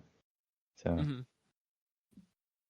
I'm not sure. I don't want to speak on behalf of consumers, but yeah, I'd like to think people think about, like they'll wait until they need an it. So I'm wondering like what's their condition for buying a new phone. It sounds like for you, you buy a new phone when yours is broken or yours is like gonna die. Yeah. Yeah. So I'm wondering like what are the other conditions, or what is the like most common condition for someone to get a new phone? And I don't know if we Yeah. can answer that. Well, maybe you have some experiences. I don't know. But Yeah, I can't just answer it, but I would just think it has to do with your income amount. Like, if you have a lot of money, yeah, like you could probably just buy a new one every year if you wanted. I But guess so. I like, don't know if that's most people. but people kind of want to. I feel like people want to be smart with their money, and like starting to realize you don't need a new phone every year. So why would I spend $900 on the newest phone? Unless you're just an enthusiast or whatever, which is fine. Oh yeah, that's true. But yeah, I don't think it's the majority of people. But again, yeah, I don't have that data. Yeah, me either. So I'm curious though. I'm wondering how that works. Because it seems like I know people who they always have the newest, I don't know, newest iPhone. And Yeah, yeah, I don't know if because like in the year, in 1 year, I don't know what really has changed that compels people to upgrade, but who knows? yeah, So we'll see. I mean, I just bought this one and I feel like I could go a long time with it, but Yeah, I mean, maybe in you probably won't buy a new one until it just gets too sluggish, right? Or when will you buy a new one? that's yeah, that's what I'm thinking right now. But I'm also Yeah. thinking maybe I'll like love it so much that I'll change my whole perspective. But so far, and that's why I got this new one is because my other one was dying. Like it would just turn off. I couldn't even make phone calls sometimes. Oh, wow. Yeah. So I was just like, I need a new phone. And luckily this one was really cheap and it just came out. So I just picked this one up. Yeah. And if I make decisions the way I do today and in the last couple of weeks, if I make those if I have the same decision making, then I'll probably wait as long as I can uh to get the new phone or the replacement. Yeah. I Hmm. think it makes sense. It's like the logical way. Yeah, it does. But I don't know. I can't account for how I will think even, tomorrow. But when the True. next phone comes out, I don't know if I'm gonna be. Yeah, the next phone could have like a laser beam or like I don't know, some crazy gimmick, and I just can't resist. But you never know. I mean, we'll see. Yeah. Oh, I heard the next iPhone's not gonna have any ports, any like I/O ports. It's just gonna be Oh, inductive charging and Wi-Fi, Bluetooth. wow. That's kind of Yeah. interesting. That's a cool step forward. I mean, okay, they have what's the thing where you send something to someone on an Apple product? Oh, is it AirDrop? Yeah, they have AirDrop. Uh, That's a cool technology that I wish oh yeah. I had. I think yeah, Android had Miracast or something. That's But something, like, right? what if I have like a video file that's on my phone and I Hmm. want it to be on my computer? Oh yeah. Like my Android phone on my Windows computer. Email. I don't know. Right. You like what about like a cloud drive or something? Yeah, Uh, maybe. I don't know if it's faster than AirDrop, but But AirDrop's pretty fast, right? I don't really use it. Usually I Oh. upload it to my OneDrive and Oh. then I just go on my computer. But yeah, I should use one AirDrop more. Now Yeah. that I know there are people who wish they had it, maybe I should appreciate it more. Yeah, I mean my girlfriend has that and she's always telling me like, yeah, it's really easy with AirDrop. I'm trying to like send a file between and it's like, where's the cable? And Oh yeah. but that's so Well, cool that it's moving toward like a wireless system. yeah, I think that's I'm sure people will be annoyed right away, but you know. yeah, okay, yeah. I didn't really get that, but okay, maybe the headphone one, but Yeah. yeah, I just use wireless. And the thing is, I think if you don't have wireless headphones, yeah, you could be upset. But if you do have no air, or what am I saying? If you don't have a headphone jack, but your Bluetooth is really bad, then I think it's worth complaining about, which was a Yeah. problem with my other phone. Oh, no, no. I don't think it was my other. Yeah, but some of the older iPhones had really bad Bluetooth, so that's when I would have understood. But this Yeah. is pretty good Bluetooth, so I'm okay with no headphone so Mhm. far. Yeah. Yeah, that's cool. Yeah, how I wonder if I could ever convince you to go Apple. Well, I would like it. I don't have a large income at the moment. Oh yeah. I am currently borrowing my girlfriend's I think it's an iPhone 7. Yeah. Oh, okay. And I play with it sometimes and I like check on it.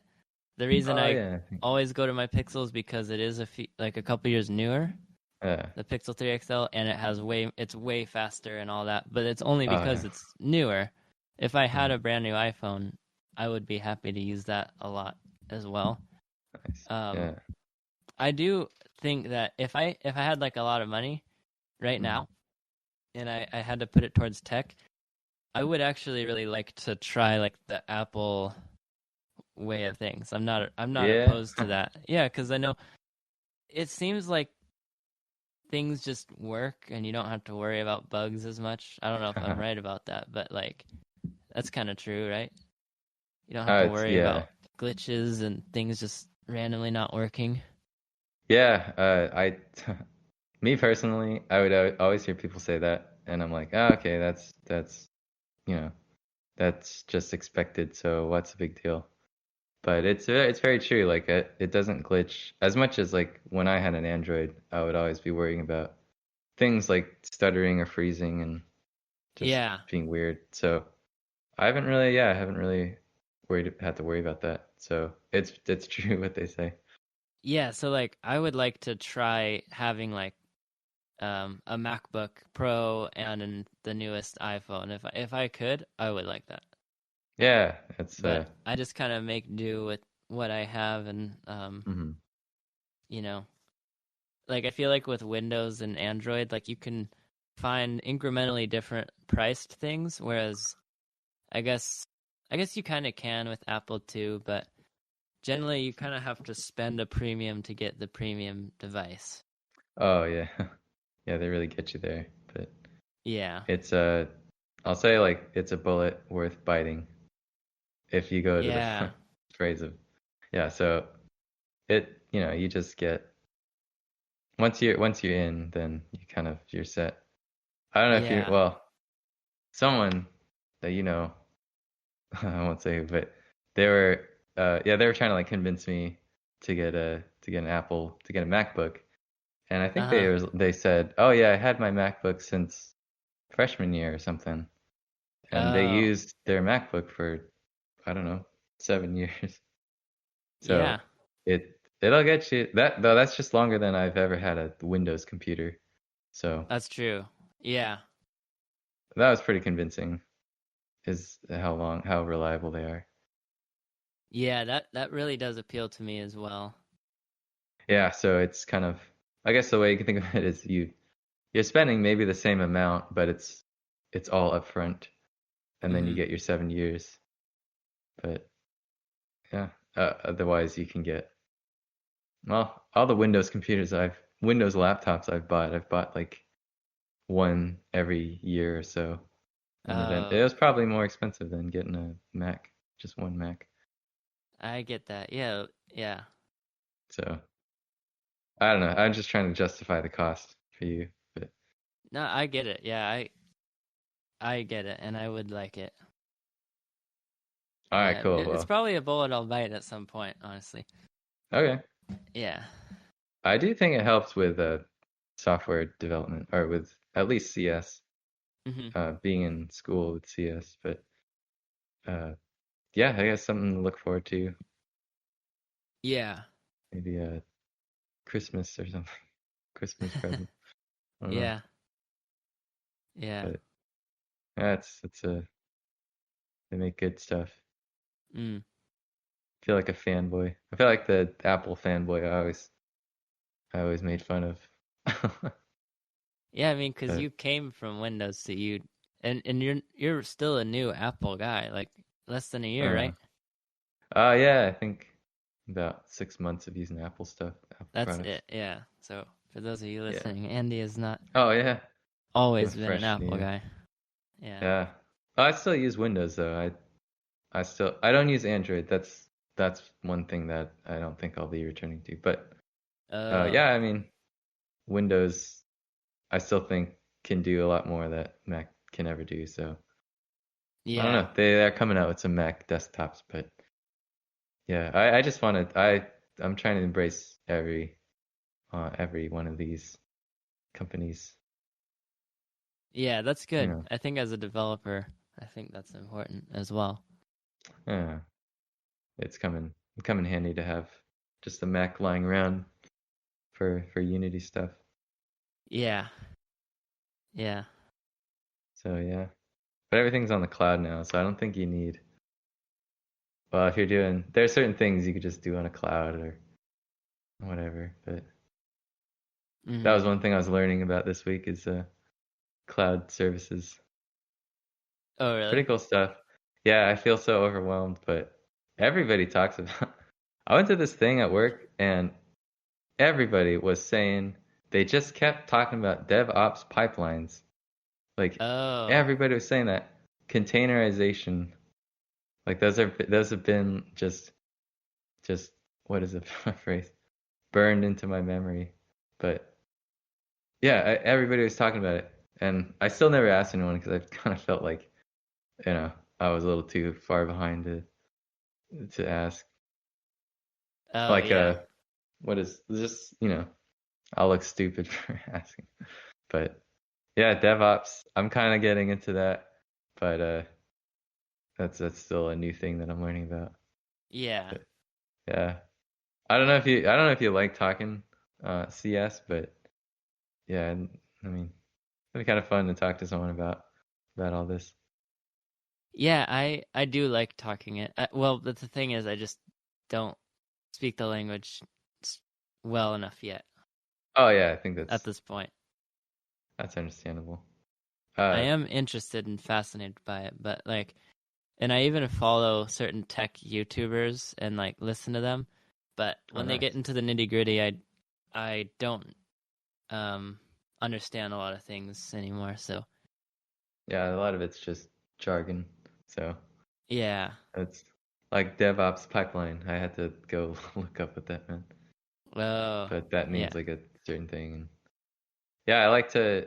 Well, like I do like talking to people who aren't as like experienced in certain fields, technical fields, because Mm-hmm. it's kind of fun to just talk about things at an abstract level, and it kind of tests your understanding of stuff, just to stay abstract rather than going down into the implementation or whatnot. Yeah. So I I can't say I have many like non-technical colleagues that I can talk to that kind of stuff about at a Yeah. non in-depth level. So I don't get to practice that too much, but I like to think anyone is capable of talking about technical things, even if you don't have to go into the, the nitty-gritties Mm. of it all. But yeah, Well, I think we should wrap it up. do you want to do like an outro Sure. Yeah, maybe I tomorrow? could say it and then you say like, yeah, thank you or something like that. All right. Or I don't know. I'll wing it. We'll wing it. Yeah. All right. This has been Around the Bonfire. Thank you for listening to us, and we hope that you would also join us next week. Yeah, thanks for listening, everyone. All right. Take care.